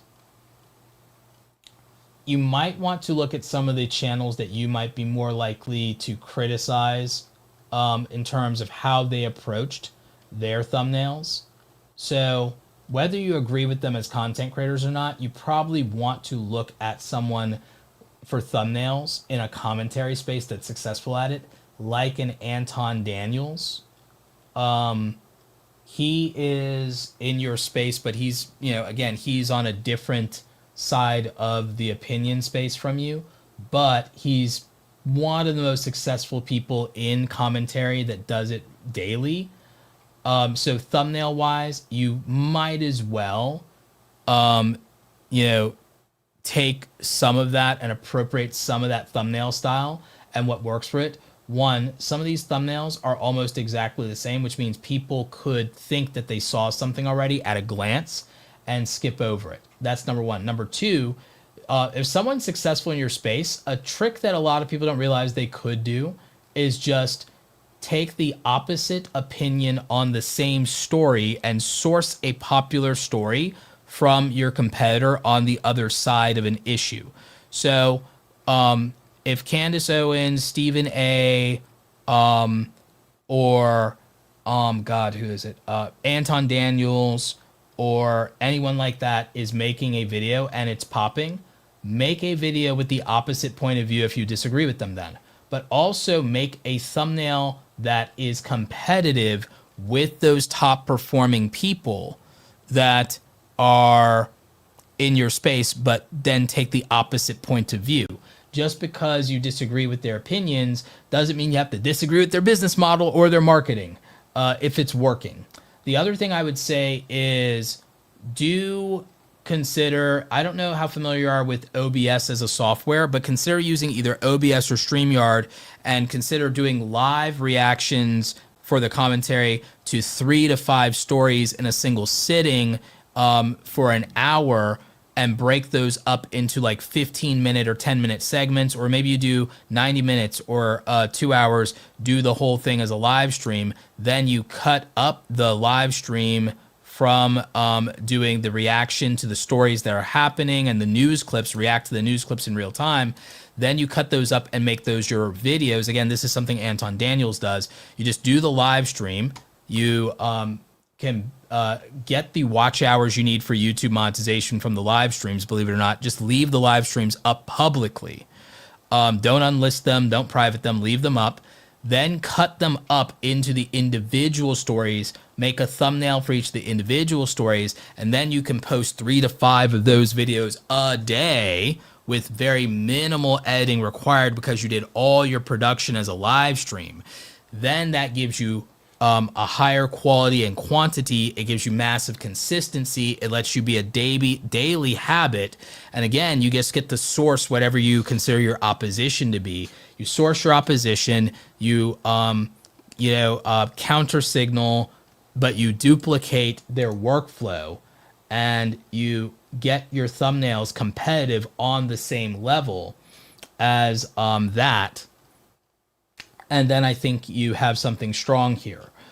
Your most popular videos have cleared 1,000 views, more views than you have subscribers. It does utilize other known people in some cases. So again, I don't think there's an issue with that. Again, I think you just have to look at what is succeeding for people in commentary. And the thing you may not have known is the workflow. The workflow is using OBS or StreamYard, doing it as a live stream, and then cutting up the segments. You do that, and then you really have something strong there. And then you just need much, much, much better thumbnails. If you're struggling on the thumbnails, you can use AI to help you. And so I would use something like Google Nano Banana rather than using ChatGPT or even Midjourney. I would just probably use Google Nano Banana to make realistic thumbnails. Then throw some text on them in Canva, and you're pretty much done. Or Photoshop. I prefer Photoshop. And then you're pretty much done. So again, I think you can cover popular controversies and figures and political discourse and social commentary, daily news, all that. But again, I would take the reaction channel method. The reaction channel method, as done by other successful commentary channels, even the ones you disagree with, is working. So steal the workflow, compete with the thumbnail strategy on the same level as them, and then ultimately use that to your advantage. Then you have the ability to have a more attractive thumbnail that gets more views. You'll be sourcing a topic or a news story that has attention already, and there'll be people, for every big creator people watch, somebody disagrees with them. In fact, up to 20% of their own audience disagrees with them. So instead of wondering whether something will get views, you just go ahead and you make the counter argument video of a story. You don't have to even mention the other person's name. Just saying, oh, they covered this story? Okay, I disagree with them. I'm just going to cover the story and give my opinion. I'm not even going to watch their video. I just need to know that they made one. Okay, cool. You make that. You make a better thumbnail or an equal thumbnail to that. And now you have something with a competitive thumbnail and something for anyone who wants a second opinion or a different point of view.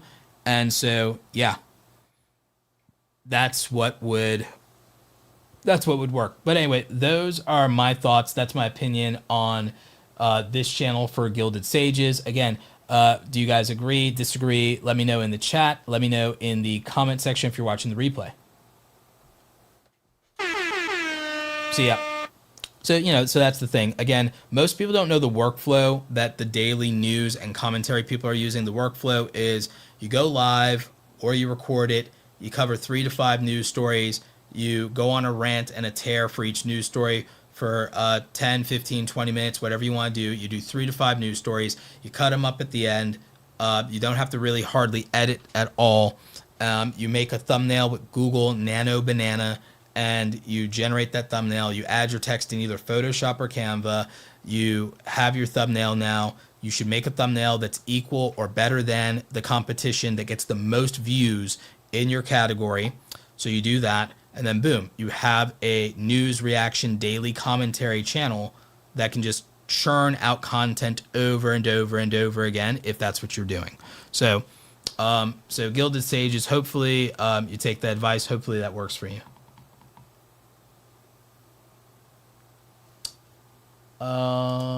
Let's see. So next we got World According to Briggs, then we'll do Vasco Toys, Seventh Haven, Maddie J, and then we'll end with Just My Opinion reviews.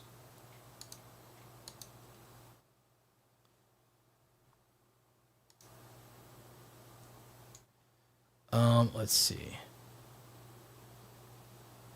So let's just get these other channels in the queue, and let's also get me some water.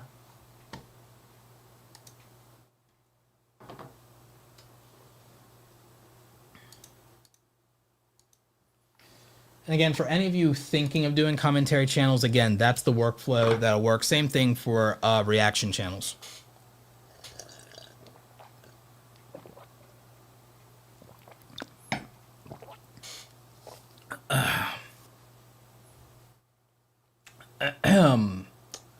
So let's see.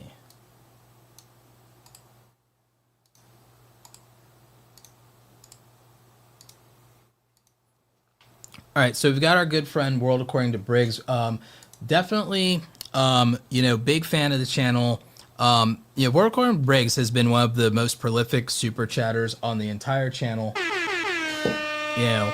Been hyper supportive of everything we've been doing. So again, big shout out. So, guide to the best and worst places to travel and to live. Retire, or just avoid altogether. Great tagline there. So, overall, I would push the post down. They don't need to be a priority. Popular videos and 100 places is fine. I'd probably throw another playlist in here, just round out the channel. Part of the reason is you have to know that a lot of the traffic is actually going to be coming from television. So for most of you, I wouldn't put your text post, high up in your channel's playlist. And most of you should be checking on how your channel looks on television screens. So I would pay attention to that. But let's go ahead and look at the video. You said that views have been declining. I can see some of that happening here. Let's take a look at what's been happening here. In general, I think the thumbnails themselves can be better. And thumbnails are becoming more competitive than ever. I would say that for you, Briggs, if you started making your thumbnails with a little bit of even inspiration from our friend David over here, if you look at David's thumbnails, you guys are not in the same niche, but think about it. Look at how sharp and premium David's thumbnails look. If your thumbnails were on that level, I think it would make a significant difference. I think it's a difference in a leap between a 2 out of 5 and a 5 out of 5. And that difference can be exponential when it comes to your views. So just keep that in mind. Again, also, it's about making those thumbnails more competitive on the screen that everybody cares about, which is their television screen. So again, something to think about. Now, the titles can be a little better. This warning, 15 cities locals never recommend. I think this needs to be a little bit more interesting. In the warning, 15 worst cities in America, stay away. That's something that people would pay attention to, because really, okay, it's that bad. Let's see, the 15 cities with huge homeless populations. That title's not bad in terms of just saying what it is, but it might be almost even a little too on the nose. Let's see. With that one, though, I would argue it's more the thumbnail is not that compelling. I see what you were going for with that, but that one's just not, like, really doing it. The title itself is really direct. It says what it is. Let's see. 15 cities that aren't worth the price in 2026. I would actually have changed that to 15 least affordable U.S. cities in 2026, or I would have went with, if you're going to go with they aren't worth the price, 15 most overpriced and unaffordable cities in America in 2026, or in the U.S. in 2026, or 15 least affordable and overpriced cities. You know, that like 15 US cities that are overpriced and unaffordable. That might have went much better. And again, using something like affordability in the title is a trigger keyword in today's times. So I would have went with that. So again, I think the issue, Briggs, is that you have this great legacy channel, and you have a established fan base, but the titles and thumbnails just aren't punching at their weight class to be competitive in modern YouTube.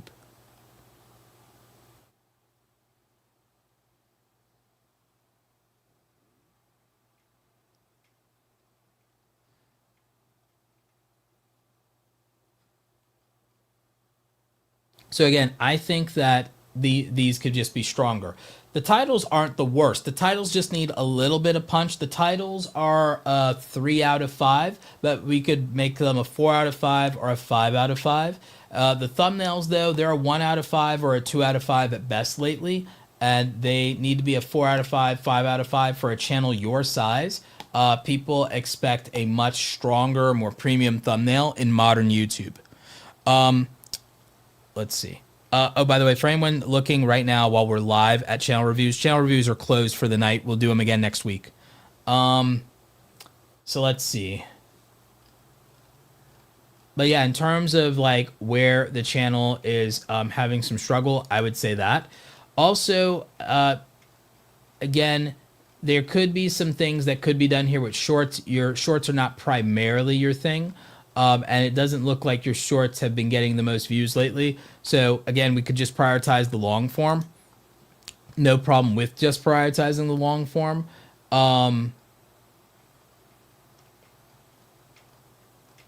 But yeah, I just think that these could be much more compelling and much more competitive. And not all the time are the views god awful, and some of these are slow burners, but they will do better if the thumbnails are just better, for one. And again, there are instances where some of the titles can be more compelling. Not every one of these titles is wrong, by the way. But again, stronger title and thumbnail combinations together produce higher views of videos. The other thing you could think about is, in the current era, right now, people are looking at two extremes. You have a large group of young Americans that care about affordability. Then you have a lot of older Americans that don't necessarily care about affordability. They care about quality of life, or they care about signaling that they can afford something expensive, or they want to avoid certain things. There's places they don't want to be. So I would look at targeting those things a lot more. So I would make videos about affordability, because there's a subsection of the market that cares about affordability. Then there's a subsection that couldn't care less about affordability, and they care about getting the best they can, the most expensive they can, highest quality of life, best retirement, avoid the most crime, do this, best for families, best for this, best for that, whatever their lifestyle is. So again, I would start to appeal to those things on an emotional level in terms of even your topic selection, and therefore your titles would follow.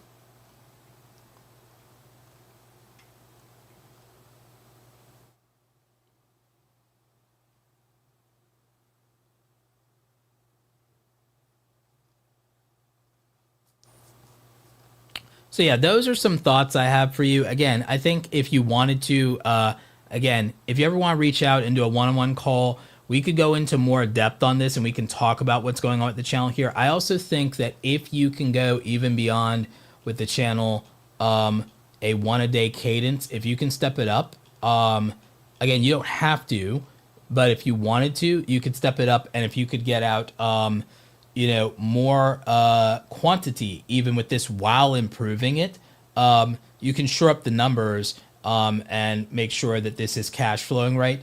So again, it's an option, it's on the table. But again, I think the biggest thing here is the thumbnails could drastically improve, and we could go through and go over that together. And there are issues where some of the titles could be much stronger, and some of the topic selection could be much more in line with just the current sentiment around what people want out of their living, and just the different groups of people who want that. So again, it's just something to think about. But those are my thoughts on World According to Briggs. Again, great channel, great supporter, strong legacy channel there. Again, I think there's a lot this channel does right, but again, packaging could just be more competitive in modern YouTube landscape. A lot of times with a lot of us people who've been doing YouTube for a long time, we get comfortable with the way we've been doing things, but there's just, you have to pay attention to what the landscape is. You have to pay attention to changing trends and sentiment, like how many people are watching on TV. And you have to consider, do my thumbnails compete on TV? Something YouTube is changing is we're about to get the ability, we've been struggle busing with like 2 megabyte files or something for thumbnails. YouTube's about to let us have 50 megabyte files and make 4K resolution thumbnails because of their big aggressive push for TV and cinematic content. So you got to think of it from that perspective. Think about the fact that your stuff is going to be more and more watched for a TV audience. YouTube's even going to be upscaling a lot of our content to HD if it's not HD already, and it's going to be upscaling it to 4K if it's already HD. YouTube is not playing around when it comes to the TV viewing audience. It's prioritizing that. Shorts makes us feel like everything is mobile first, but there are viewing experiences and there are viewing demographics that are TV first viewers, and the older people get, the more they're watching TV on YouTube. It's not just a young people's game there. So you have to be thinking about things like that. But those are my thoughts for World According to think in the comment section if you're watching the replay. I'd love to know what you think in the chat if you're watching live. And there we go. 6 down, 4 to go. Yeah, but Briggs, again, you know I love your content. Again, I just think that in the modern landscape, the packaging has to be strong. The positioning for your channel and for the audience to signal to them that, hey, this is important to me, also has to be there. And I do think that there are improvements that can be made.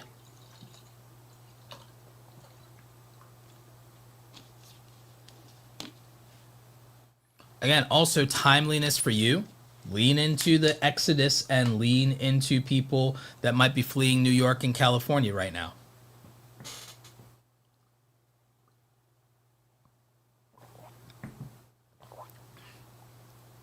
What is it they say? I'm trying to remember. What's that phrase? I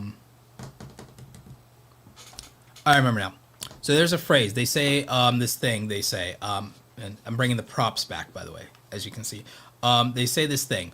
Never let a crisis go to waste. If a bunch of people are like, okay, that's it, I'm out, I'm leaving California, I'm leaving New York, I'm leaving LA. If that's happening and you are in either a real estate channel or a travel channel or a destination thing, take advantage of that. If that's how it is right now, never let a crisis go to waste. Go ahead and implement content on your channel that could speak to that phenomenon and absorb that viewership. You know, nothing wrong with it.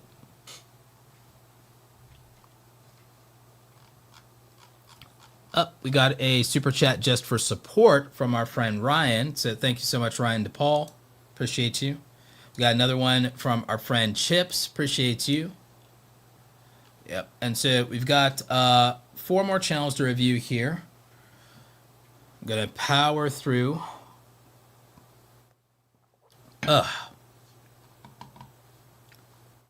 So much content, so much content. But we're going to get through it. And then I'm going to get some rest for tomorrow's stream with our friends over at Opus Clip. We're going to be talking about short form strategy. So that's going to be something you want to keep an eye on.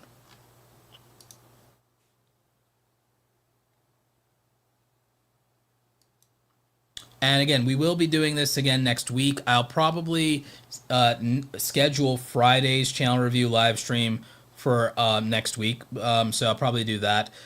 There's a chance that because I've missed so many weeks of channel reviews when I haven't been feeling well, been too tired to do them, that I might double up a couple of weeks here, especially as we go closer to where I'm gonna have to take some days off for the holidays. I might double up on some of these, and so we might do channel reviews on Friday and Saturday nights just to get through more of them. Saturday at 1 p.m. Eastern, we're going to do on the Opus Clip channel. We're going to be doing a stream with them as well. So that's going to be something that we're looking at. So make sure you guys stay tuned for that after Nimin Live tomorrow. So after Nick Nimin does his live stream, we're going to, at 1 p.m. Eastern, be doing Opus Clip. Me and Andrew Can will be over there. We'll be fielding a bunch of your questions on YouTube Shorts. We'll also be talking about YouTube Short strategy. A lot of you who follow me over on X have been embracing the YouTube Shorts Blitz strategy that I talked about. We'll be making a video soon outlining the details of how to win with YouTube Shorts, because my clients have been killing it with YouTube Shorts, and it's been great. A lot of you in the community have been taking on the Shorts Blitz, and your numbers have been growing up, so we're really happy about that. But yeah, so those are some things to look forward to in the pipeline. But let's go ahead and go to our next channel review, which is Vasco Toys. I love this channel banner. I love this logo. This really speaks to the 80s kid in me. So almost 200 videos, 22,000 subscribers. Let's see. Wow, this is actually really solid. Like that. Great thumbnails here. Creating this with action figures. Yeah, no, this is a really good presentation style of everything the channel offers. The dioramas. You got shorts going on, then you got the post, you got collaborations here. Really good stuff. Excellent overall channel layout and presentation. So very well done around these action figures. Let's go and look at what's going on with the videos and the thumbnails. So I love that you incorporate things from the actual franchise into there. This one for Dragon Ball Daima is really good. And you incorporated the, like, okay, this is brilliant. And then here for building your dream Gundam after 20 years. Big fan of Mobile Fighter G Gundam myself. We try to do as much as we can with these channel reviews with the help of Kyoj. Some of you will know that reference from Mobile Fighter G Gundam. It's a meme in the community. These are really good. The then and now, as a before and after style thumbnail for Teen Gohan was really clever, very well done. The contrast there is good. The one thing I would have done differently on this then and now is I would have moved the text on this to the top rather than the bottom and avoided the YouTube timestamp altogether. So minor criticism there, but 30,000, almost 40,000 views on that is really good. For this, I recreated the Spider-Man battle with action figures. I would have done more of a close-up. I understand what you were going for here with showing your hand and showing this here. And again, I love this intro with you pulling the comic off the shelf and doing the references and going into it. But again, this is going to be on someone's phone and on their television set. And in general, just going in on a close-up of Spider-Man holding the Green Goblin would have been infinitely better here and would have done this justice. The same thing goes for this diorama with the arena diorama for the Gladiator. Again, just punching in more on this and knowing and understanding how small it is on someone's phone screen makes all the difference in the world here. I understand what you were going for with trying to show that you did this diorama and showing the craftsmanship part of this, and that was handcrafted. But again, that intention as an artist is conflicting with what is valuable or necessary for a viewer.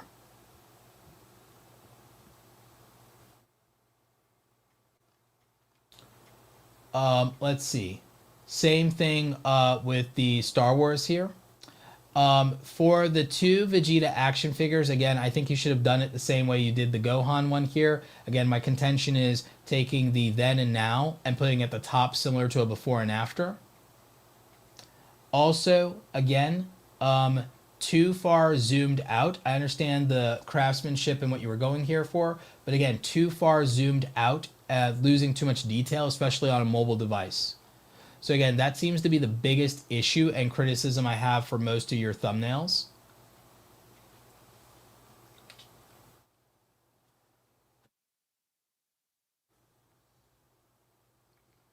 This one for the manga Vegeta, this one was smart. This is a good example of the good execution of what I'm talking about with going zoomed in more.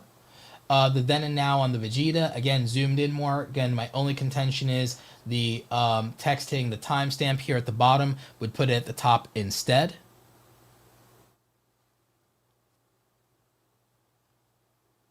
Spider-Man thumbnail, again, very strong. The then and now thumbnails do very well for you. This Rambo one, figures have come a long way since 1985. Again, I get where you were going for here. Probably still just needed to zoom in more on the figure and be a little bit more pronounced there. So I think that was the issue.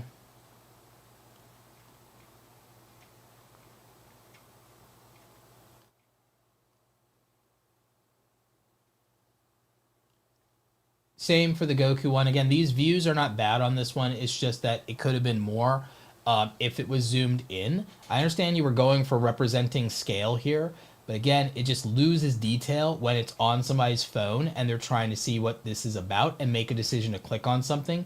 People have to be able to make a quick decision at a glance to make one video a priority instead of another. And if they can't understand the video quickly enough or see enough detail to be enticing, it's just not going to do it for them. So again, going through this, again, size and scale and attention and visual detail and just zooming in more is your biggest flaw with regard to the thumbnails. So again, even with this Gundam one, I would zoom in more because again, we can't even see or tell if this is Burning Gundam or Shining Gundam. I cannot tell because again, it's zoomed out so much. I get that you wanted to show off the stage and the arena for this, but again, the detail and the zoom in would have been better. That's also why the Dragon Ball Daima one is doing well. Same thing with the Trunks one. It's that we get to just see more of the action figure, see more of what it is and what we care about. And so that is working for it. So that's kind of the difference in views for a lot of these.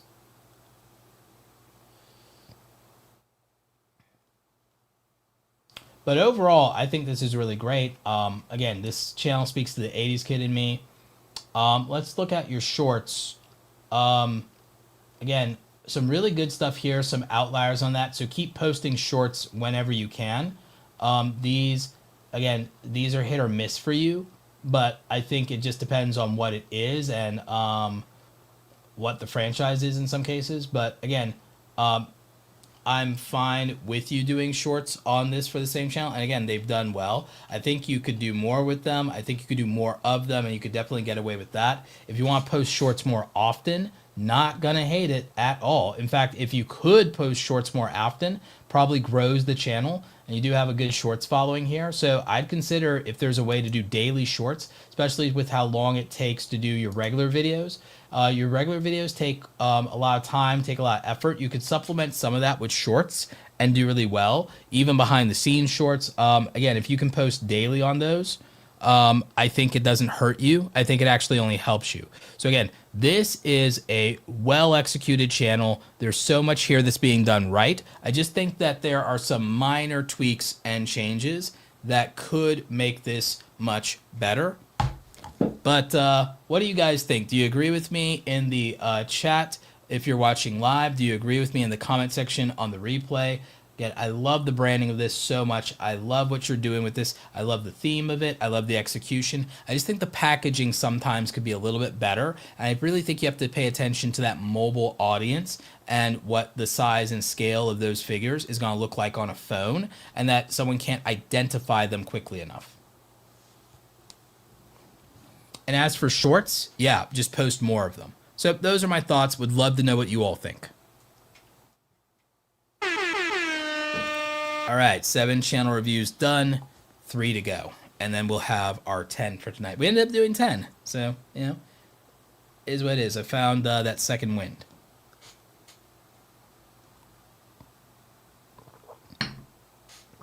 And we're getting through these.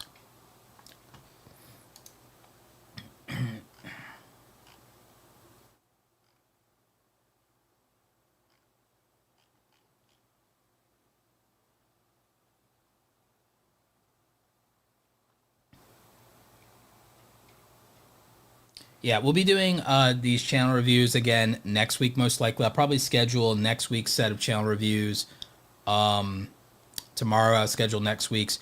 If I'm not feeling too tired tomorrow, we might even do a second round of channel reviews for Saturday night just to make up for the weeks that I've missed. But we'll see. I'm not promising that one. So you'll want to stay tuned. You'll want to check in. You'll want to make sure you're following me on X because I'll let people know what's going on there. So there's a chance if we don't do another round of channel reviews tomorrow, around 7 or so, then we'll definitely be doing another round of them next Friday. We'll be doing them every Friday for the rest of the year, aside from holidays themselves. We'll avoid that. But, you know, we've also got a workshop happening on Wednesday where we'll be covering ideation, finding topics, finding ideas, and finding titles. That's going to be sponsored by friends over at oneof10.com. We've got a great link for them below. You can get 20% off for life if you use code Roberto at checkout. So you definitely want to do that. And like I said, tomorrow is a Saturday. On Saturdays, I'm co-hosting with Andrew Can on the Opus Clip channel. So that's something we've started doing. And so I'll be another co-host for the next couple of months over there. We'll be talking about YouTube Shorts, strategies, and repurposing content, and everything you need to know about that. So stay tuned. In the meantime, let's go to our next channel review. So we've got channel review number 8 here. We've got Seventh Haven. So they cover anime games and random stuff. They might be a little too random, though. This logo is interesting, but the channel banner is a little too much and all over the place. It should probably be cleaner, and it should probably let you know how often it's going to upload. And again, I think that a lot of you, your channel banners do not need your social media stuff. A lot of you need to stop trying to use your YouTube channel to take people to your other social media and grow your other social media. If you're going to take people from social media, you take them to your own website where you sell them something. So again, I don't think you need to be taking people to your other social media profiles. Let those grow organically on their own. They're also a different type of audience a lot of the time. So, you know, I'd approach it that way.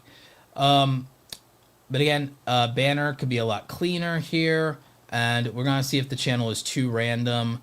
There's not a lot of thumbnails here. There's 208 videos. There's not a lot of thumbnails in terms of playlist to let us know what's going on. So we're gonna have to click into the videos to see what's going on with this channel. So using an interesting format, using levels and tier list. Let's see, RuneScape, cozy games, platformers. So if you want to mostly do, I think you need to define more clearly what this channel is if it's going to grow. If the channel is going to grow, I don't think randomness is the answer. I think there is a limit to variety. I think we need to narrow in what's working and what's not. Let's see. The thumbnails, I'm going to be frank, in most cases, even with your most popular videos and your latest videos, these thumbnails are mostly 1 out of 5, if not 2 out of 5 at best thumbnails.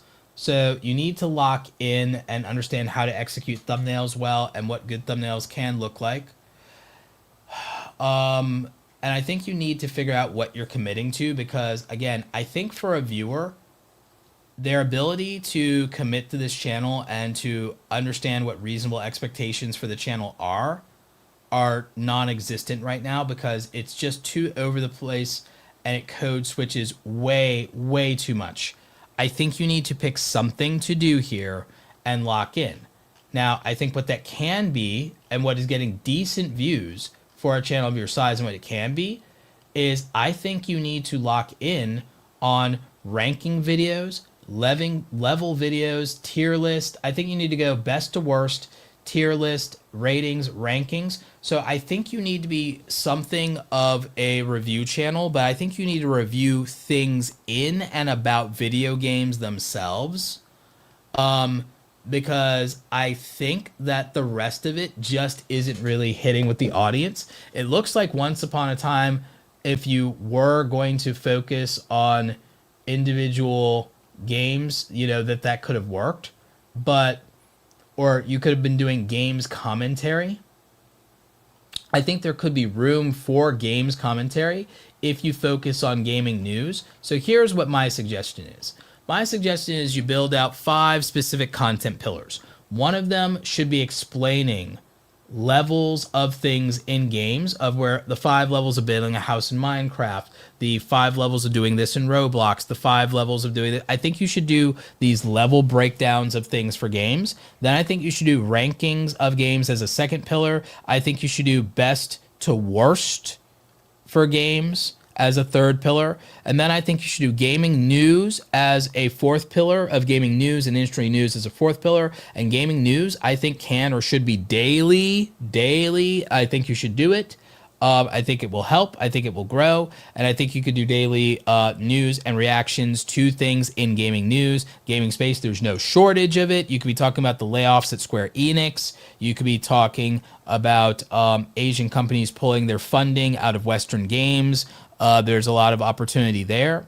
And then I think also you can be making listicles about individual games and the things in them, or say every blank in this game. So like, okay, every weapon in Legend of Zelda Breath of the Wild, or whatever it is, you know, so, or every hero and villain in Dispatch, for example. Right now, Dispatch is really popping off. You could be doing a tier list of every hero in every villain, best girl. You could do any number of things with that with Dispatch. So that's the thing. So, yeah, those would kind of be like the 5 pillars that I would have for this channel to make it much less random. And I would nix the anime component and focus on games. And that's what I would do to clean this up. Again, variety channels are almost impossible for people to pull off. Even the big YouTubers who say, well, this person does it, they didn't start that way. PewDiePie didn't start that way. Most of your big YouTubers didn't start out with variety. They started out in a genre of gaming. They started out with one game. PewDiePie made like 200 Amnesia videos before he moved on to another game. So again, I think that those are things that you should really look at here, Seventh Haven. And I think that you should do daily gaming news commentary to build up momentum, build up an audience. People are very passionate about those things. They can look for opinions. If they like your opinions on gaming news and commentary, then they can like your opinions on tier list, ranking videos, level videos, and learning from you every item or everything or character in a game. Best and worst. They'll care about your opinions. So you can have a variety, personality-driven channel if you position for it, but the way to position for it is to position as an opinions-driven channel around things that are current and that people care about. So that would be my advice for you, but what do the rest of you think? Do you agree with me? Do you disagree with me? Let me know in the comment section if you're watching the replay. Let me know in the chat if you're watching live. Boom. So I think that was a good one to cover. Again, I just think that there's too much going on there. There were a lot of things that were hit or miss. Consistency was also an issue, but I think that that can be corrected with some of the things I brought up. So again, I just think that there's a lot there can be addressed. By the way, for those of you who do anything related to geek culture, anime, and gaming, I'm literally one of the only YouTube strategists that actually knows about any of those things. That's why I was able to comment on the stuff with, Vasco Toys. I knew exactly what was going on because I know about the collectibles. I know about Dragon Ball, Gundam, anime, because I know the nerd stuff. I was able to bring up Square Enix and Dispatch in the reviewing a gaming channel because I understand the culture and I know what's going on, and I keep up with it and I have clients in that space. But again, I don't just do the strategy on that without knowing the subject matter. So I do understand that, and I'm one of the only YouTube strategists that actually understand some of those more esoteric type niches. So yeah. So again, something to think about.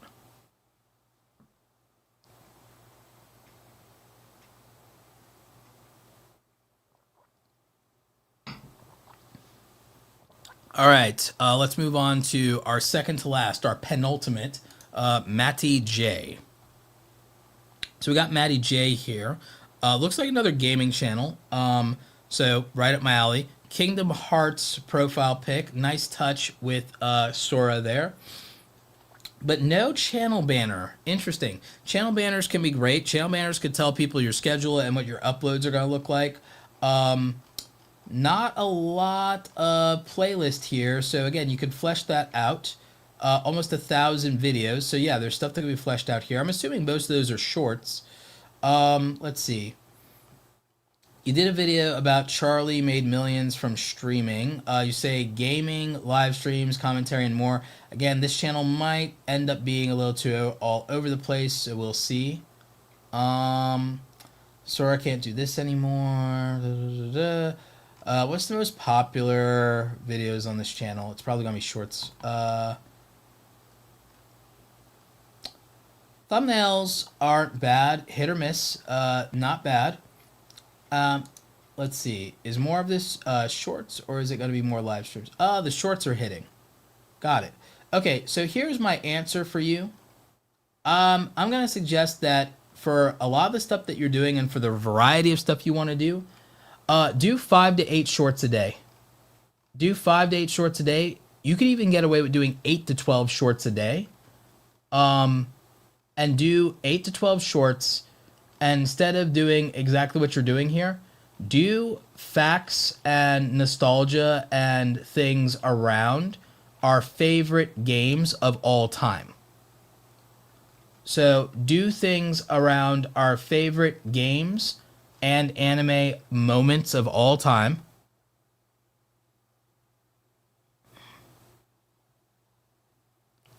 I mentioned why I slowed down on shorts.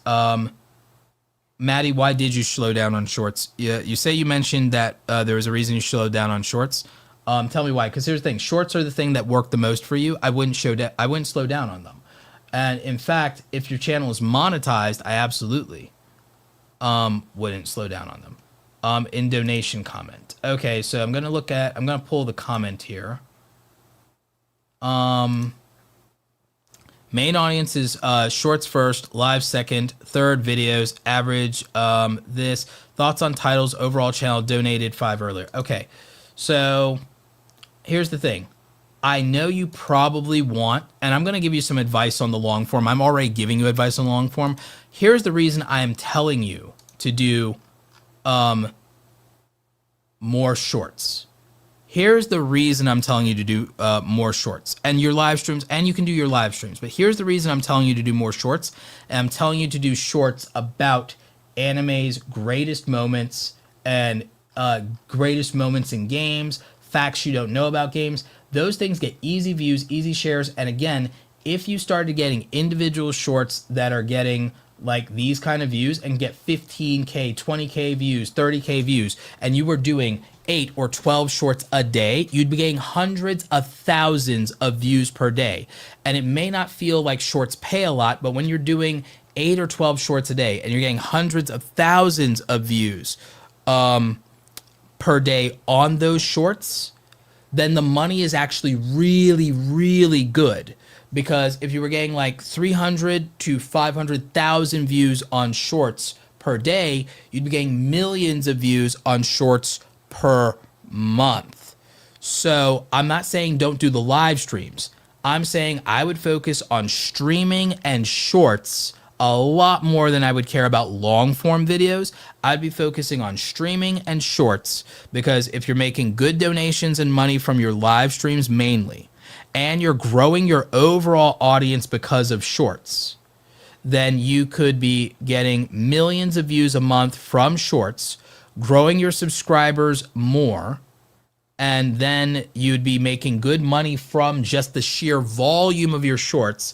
Shorts that you could do like that, 8 to 12 a day on anime facts, most disrespectful moments, greatest moments, epic moments in anime, gaming, so on and so forth.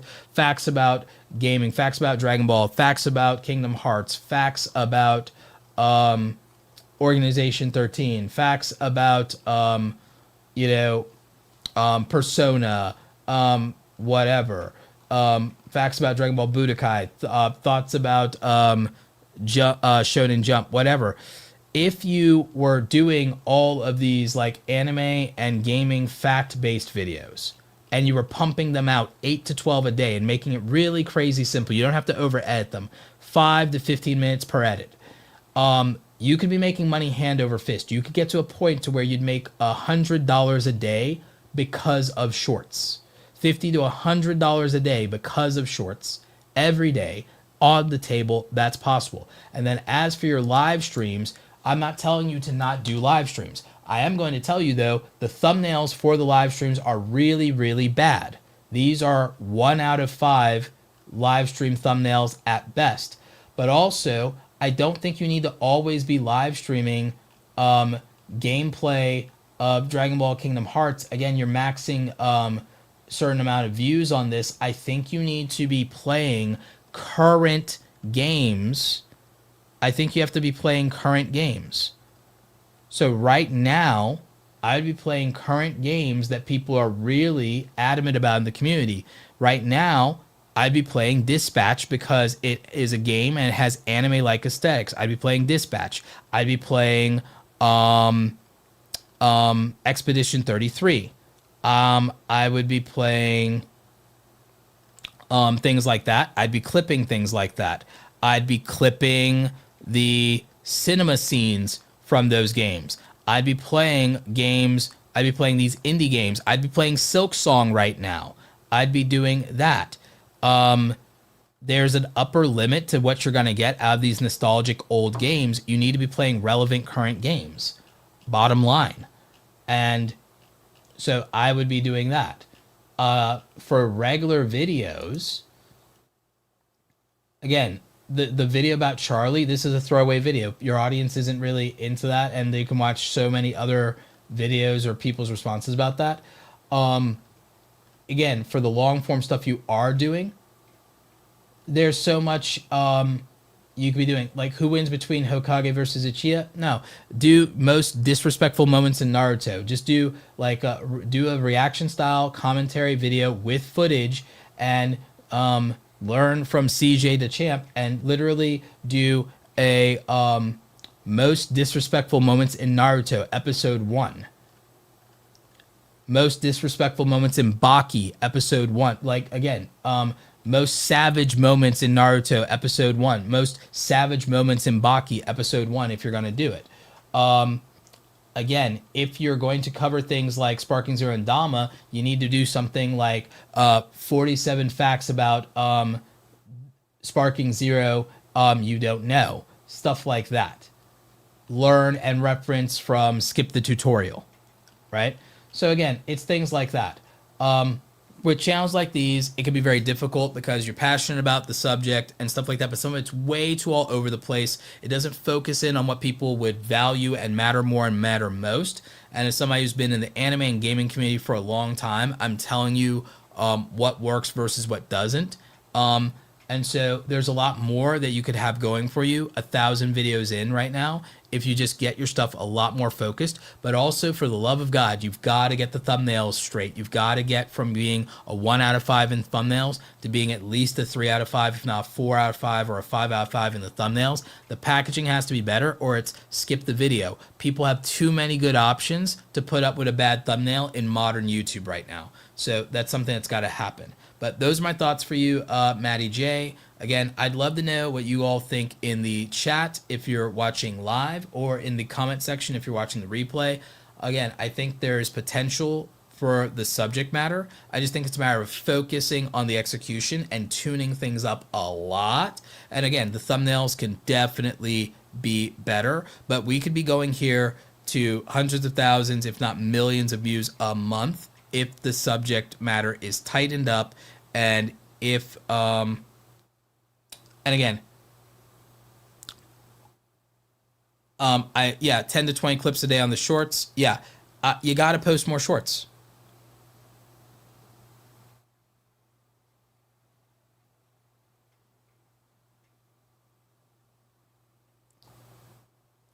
it doesn't matter. The idea of being known as a shorts channel, being worried about being known as a shorts channel, that's YouTubers getting in their own head. It doesn't matter. It doesn't matter what people, the point is just people choosing to watch something. It doesn't matter. There's nothing wrong with being a shorts channel. Do you guys know that the OG YouTube was nothing but shorts? We just didn't call it YouTube Shorts. In the olden days of YouTube, in 2005 through 2011, almost no one could make what you call long form today. Everyone could only make 3-minute videos because everybody was poor and everyone had laptops that were $600 laptops that needed a $30 Targus chill mat to render videos, and no one could make anything longer than 3 to 5 minutes tops because their laptop would melt rendering the video because like smartphones weren't good yet. Camera gear was expensive and everyone was a broke kid in college and none of us could afford good equipment. So everybody that wasn't literally editing on a computer from their work was editing on a cheap $500, $600 laptop with a Targus chill mat. Every video in YouTube in the earliest days of YouTube was a short skit, music video, commentary thing. Everyone made videos under 3 minutes long because no one could edit and no one could render videos because everyone was poor. So all of you are worried about being a shorts creator. All there was in the peak OG of YouTube was shorts creators, except for the people who were rich or got funding because everyone was poor. No one could make long videos, and YouTube wouldn't let most people upload like long videos back in the day.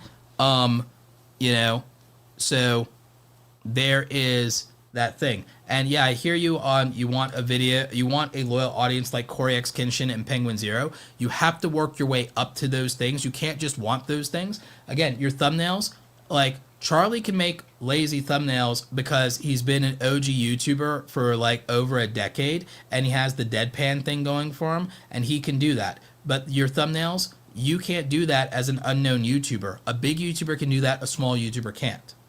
And again, shorts, you got to get an audience. You have to get an audience somehow. It's the fastest way to accomplish that. And more importantly, to me at least, shorts would make you some money that lets you get some resources so that you can get help editing, or if your thumbnails, if you can't improve them, you can hire somebody. So it's about having resources.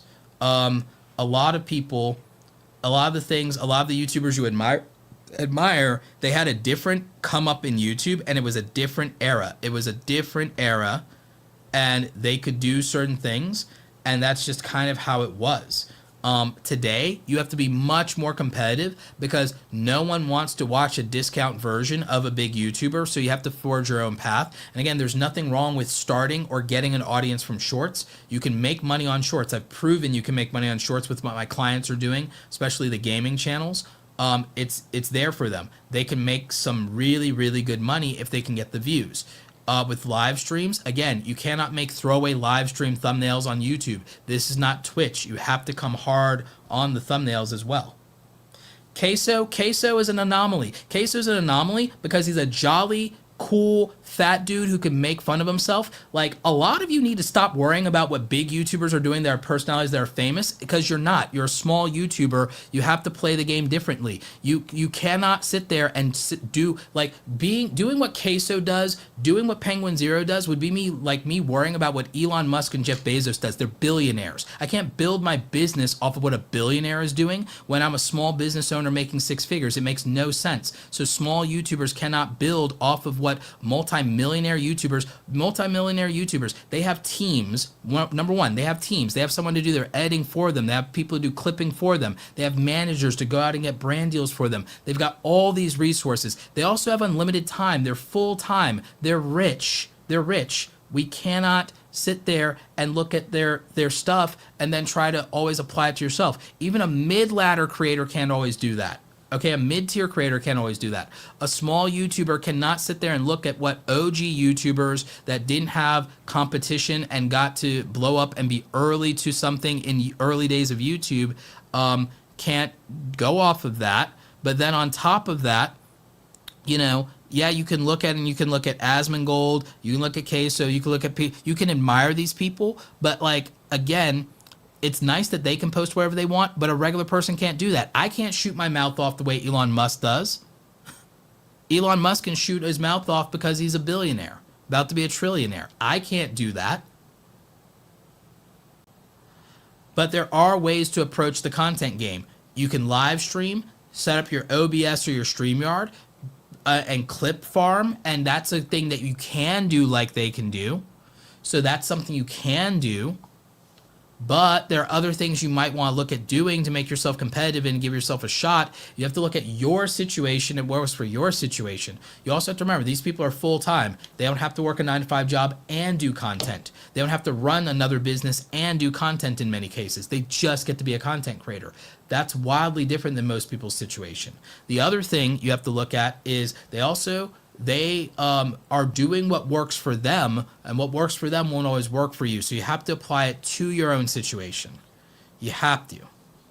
And again, my thought for you is right now, an easy thing for you to do. There are things for you to do that you can do differently and stand out that people will value, and you have potential there. I'm not saying you don't have potential, but you got to tighten things up, and you can't be all over the place, and you have to do things that are relevant to people right now to be able to harness attention that already exists. So there is a value to that. You also have to look at where, okay, if something's not working, don't do it as much. If something is working, do it more. A lot of times as YouTubers, we get caught up in what we wish was working or what we wish was getting views versus doing what actually is. So again, that's just some advice. Again, I know it can be hard to deal with, and I understand that I'm very harsh about this stuff, but so many YouTubers have potential, and it goes to waste because they're focusing on what they wish was working instead of what actually is working for them already. And it's in your own analytics. It's right there.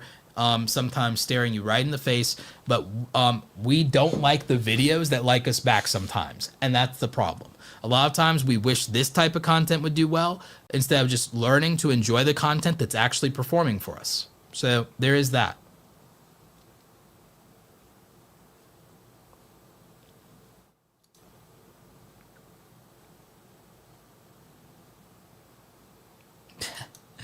I think the giant pencil is just a prop that I like for my thumbnails a lot. And again, I think it's just something to do with my hands that is interesting, and it's different.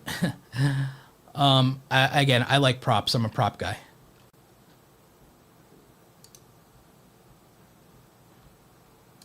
And yeah, for a lot of you, the shorts are performing. So yeah. All right, last review of the night is just my opinion. So we're going to do that. And then we're going to call it a night. It's past Roberto's bedtime as it is. So just my opinion reviews. 56,000 subscribers going strong. And 3,000 videos here.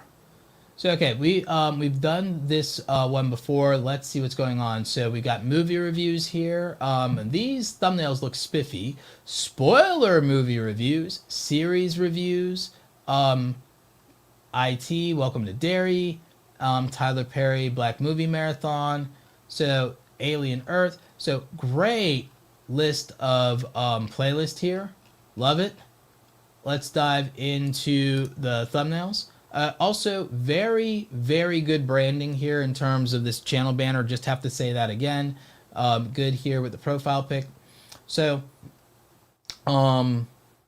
let's see. Tyler Perry's Finding Joy. Spoiler movie review. Okay. 5 hours ago. Sometimes, truth be told, spoiler movie reviews are just going to get less views out the gate because, again, a lot of people just... they just don't want to have the movie spoiled, so don't get discouraged with that.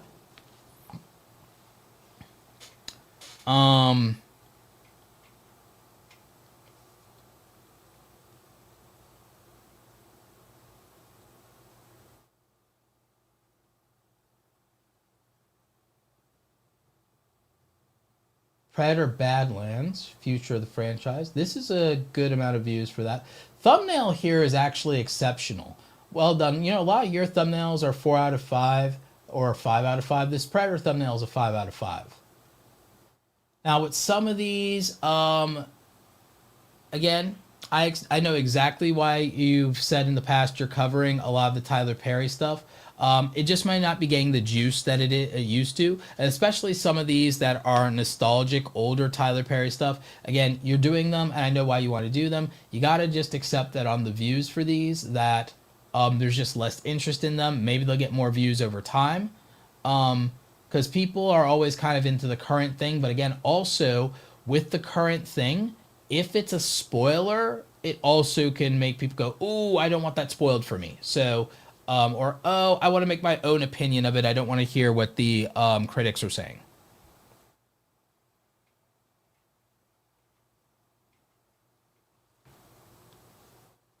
So that could be a thing.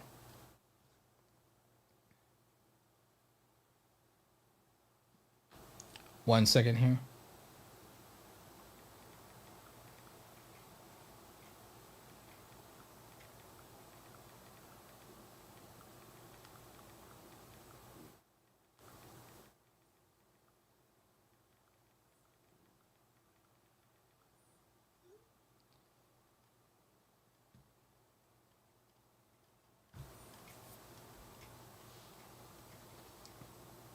Perfect Neighbor Netflix documentary review.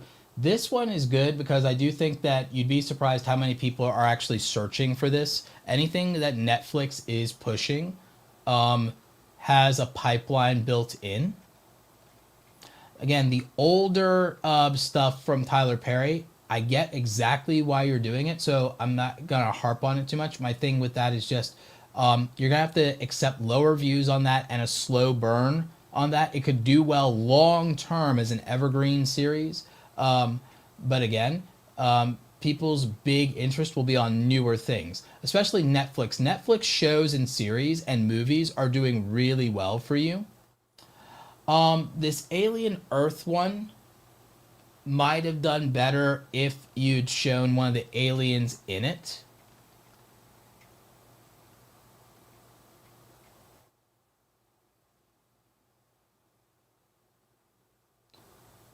Let's see. Some of these outliers, you need to identify what made those outliers specifically pop. I think that specifically because you were very critical even in the title and said "Get Back Satan Trash." I think that that made people more interested in seeing what you had to say about that. You might consider how strong opinions might get more people to click on these videos.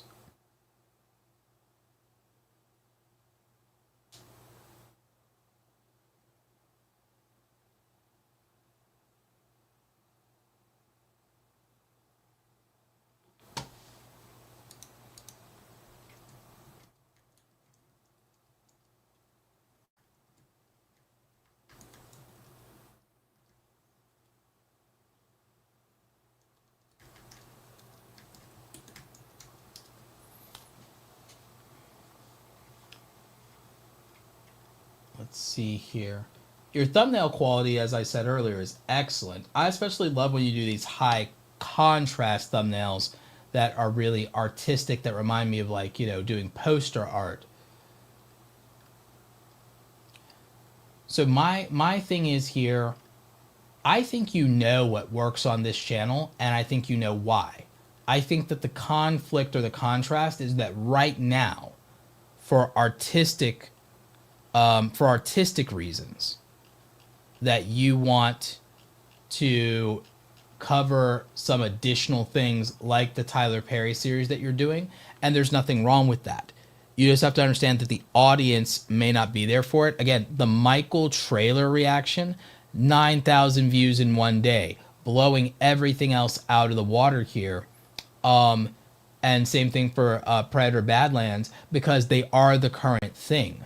When you go and you do these other things that are retroactive, retrospective, let's say, when you do these retro videos, there's obviously just less of a pull for that because it was so long ago and people are just not looking for it right now.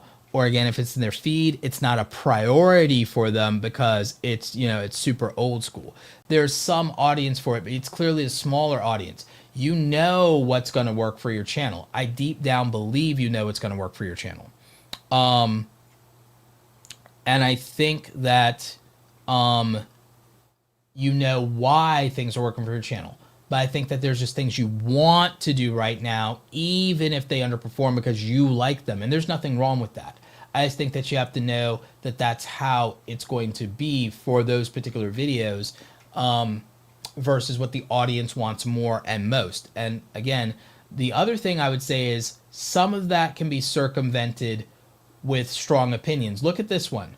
And again, also people really care about the Netflix stuff, but look at it. You said this was a mess, and look at your facial expression here. Strong opinions are things that people really, really want from you, because then it's not a generic review. This one at the time, Ballerina John Wick movie, I think you really should have came out with a strong opinion on this. I think you should have really said whether this was good or bad.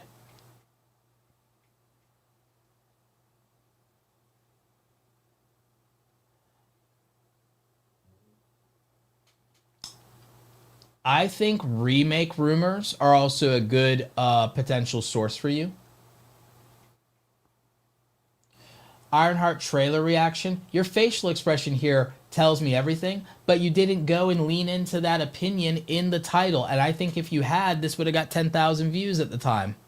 I think at the time, if your facial expression had said it all there, I also think, I don't know if you did a review or a reaction to Ironheart. Oh, you did. You did an Ironheart review, 1 through 6, no spoilers and everything like that. Okay, cool. I think, doing a video beyond that, I think actually beyond the reviews, if you even do individual videos that are just straight up about your opinion on some of these things, especially things like Alien Earth, for example, if you straight up give your opinion in the title and you made that clear and you do one of your facial expressions, I think that these get much more views. I really do, because I think people really care about that. I think people want those strong opinions. They want people to be unapologetic and authentic. They want to hear what you want to say. And again, it keeps it from being a generic review, because everybody can do a review. Everybody can do a review, but somebody's going to have a strong opinion come out swinging. That's not the typical thing that we get from a lot of movie reviewers. A lot of people play it way too safe.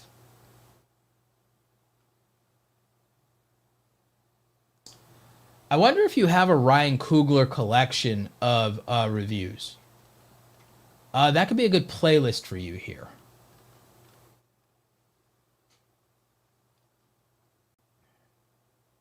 For the Good American Family stuff, I think the thumbnails on this have been particularly weak compared to your other ones. Maybe you just weren't feeling it.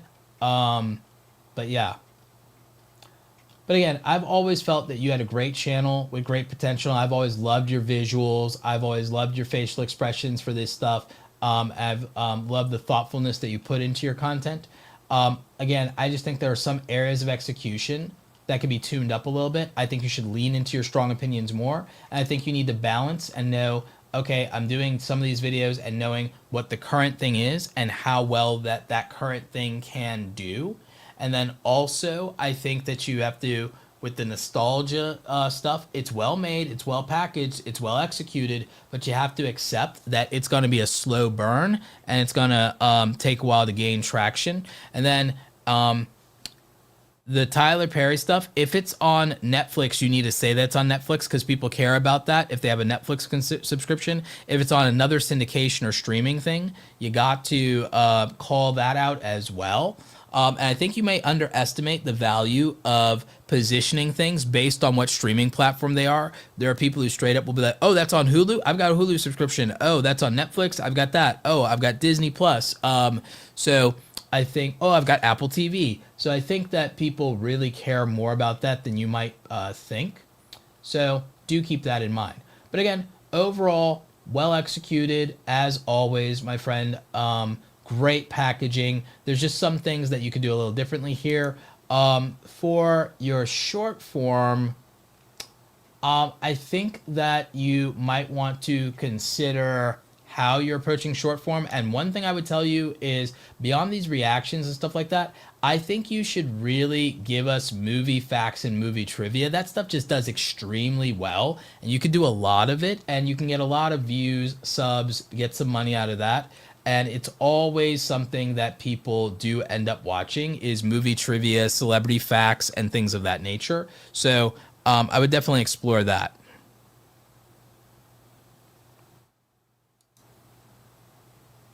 So yeah, once again, solid work overall. And again, I love your thumbnails. I love the overall branding and what you bring to the table here. And I do think it's something different for your movie reviews. After I watch Predator Badlands this weekend, I'll probably watch your review of it, to be honest with you, because I want to see this movie. I'm a huge fan of the Predator movies. This one, I'm hearing so many mixed reviews from it. I don't know what to make of it, given your facial expression here. It could be hit or miss. So I'm going to give it a chance this weekend, and hopefully I'm not too upset. So, something to think about.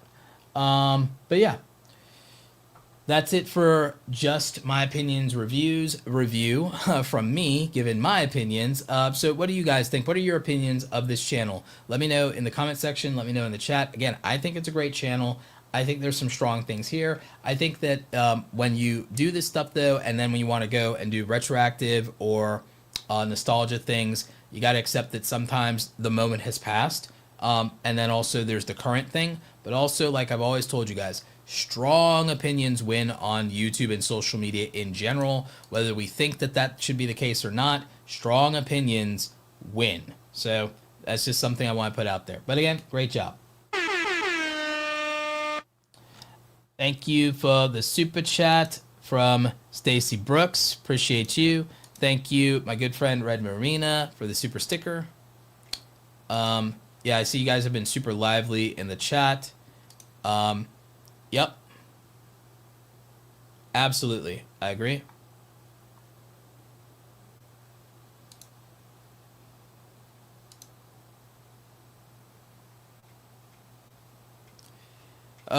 Yep. So that's going to be it for tonight's channel reviews. Again, thank you to our good friends over at oneof10.com for sponsoring the channel reviews tonight. Make sure you come to our workshop on Wednesday here on the channel. We'll be covering channel ideation, finding topics for your videos, not running out of ideas, and how to formulate your titles. So we'll be definitely doing that thanks to our friends over at 1 of 10. You make sure you check them out. Links in the description. Use discount code Roberto to get 20% off for life from our friends at 1 of 10. Thank you for them for sponsoring. Tomorrow, we will be over on the StreamYard channel at 1 p.m. Eastern Standard Time on Saturday. We're going to be doing that more often in the weeks to come. So hopefully you'll join us over there. We're going to be going over short strategy. You guys do not want to miss that. Again, shorts are killing it right now. People are actually making money with them. Shorts revenue is going up. There's a lot of opportunity. But for long form, do not forget that YouTube television sets are the key right now. That is a big deal, highly underrated. Also, YouTube merging vertical and horizontal live streams is giving more reach, more exposure than ever. And there's more stuff coming from YouTube. We've got 30 updates. There's so much happening. 2016 is going to be lit. Even I'm going to be making more long form content and doing more workshops with you to make you prepared for 2016. And again, I'm trying to just work my way up back to being super healthy and making more content for you. More videos are coming, so stay tuned. But it's been great hanging out with y'all tonight. I'm going to try and see if I can tune up Nightbot. It's been going a little rogue here. So yeah, appreciate y'all. Thank you to all of our amazing mods. Really appreciate it. And as always, stay awesome, and we'll catch you next time. If you want to work with me, there are links in the description down below. We're going to have some discounts on some of my products coming out going into Cyber Month here. So throughout the end of the year, we're going to actually have some discounts on some things. So you definitely want to make sure you check that out. Like I said, we're going to do channel reviews again next week. We might even double up on channel reviews to try and make up for the weeks that I missed. So again, stay awesome. We'll catch you next time. Again, if you want to work with me or join Awesome Creator Academy, you're going to learn a little bit more about that here as we close out. Becoming a content creator can be a very lonely process and adventure, but it doesn't have to be. When I first got started going from 0 to 100,000 subscribers, I had to do it all by myself. I didn't have a community of like-minded and like-hearted creators to talk to or to ask for advice, and I certainly didn't have a mentor to guide me along the way. I built the Awesome Creator Academy Pro group because when I was getting started, what would have meant the world to me is not to have to struggle alone when it comes to being a full-time content creator. If I had had a community of creators that I could talk to and share information with, I would have avoided a lot of mistakes in my early career, and there would have been opportunities with brand deals where I would have gotten a better understanding of how to negotiate, and I wouldn't have undersold myself. I wouldn't have been taken advantage of in those early situations. So in the Awesome Creator Academy Pro group, myself and our co-instructor Andy Rivera, we meet twice a week for office hours with our creators, and we share information, we talk about how we're building our creator businesses, and we offer constructive criticism and critique on the things that we're working on for our projects. You'll be part of a community of usually around 100 like-minded creators who are taking this seriously just like you are. You'll also have all access as a pro group member to all of our past, present, and future courses, training, templates, digital downloads, and swipe files. You have full access to our creator blueprints where you'll see our systems and the frameworks that we use to execute.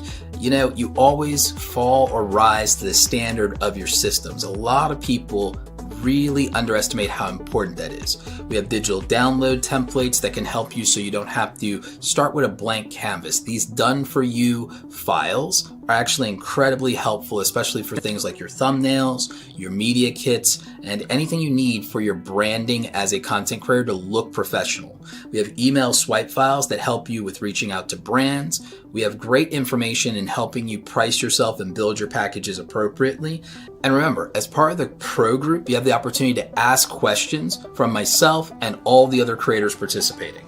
And so this means that if you need to ask questions about a negotiation or a brand deal, there's something you're not sure about, you're trying to find a better monetization opportunity with merch or affiliates, you have people who have done it before, who are already making money, that you can reach out to for advice. As I said, when I was starting out and I was flying solo, this is the thing that I wish I'd had the opportunity to be a part of, and it would have made all the difference in the world in helping me be an even more successful content creator. If you have questions, you can always reach out via support. We're happy to help you figure out if the pro group is right for you. Also, we do have the opportunity for you to become a VIP member if you also would like quarterly one-on-one coaching with me directly. Now go out there and create something awesome today, and hopefully we'll see you in the pro group. Take care.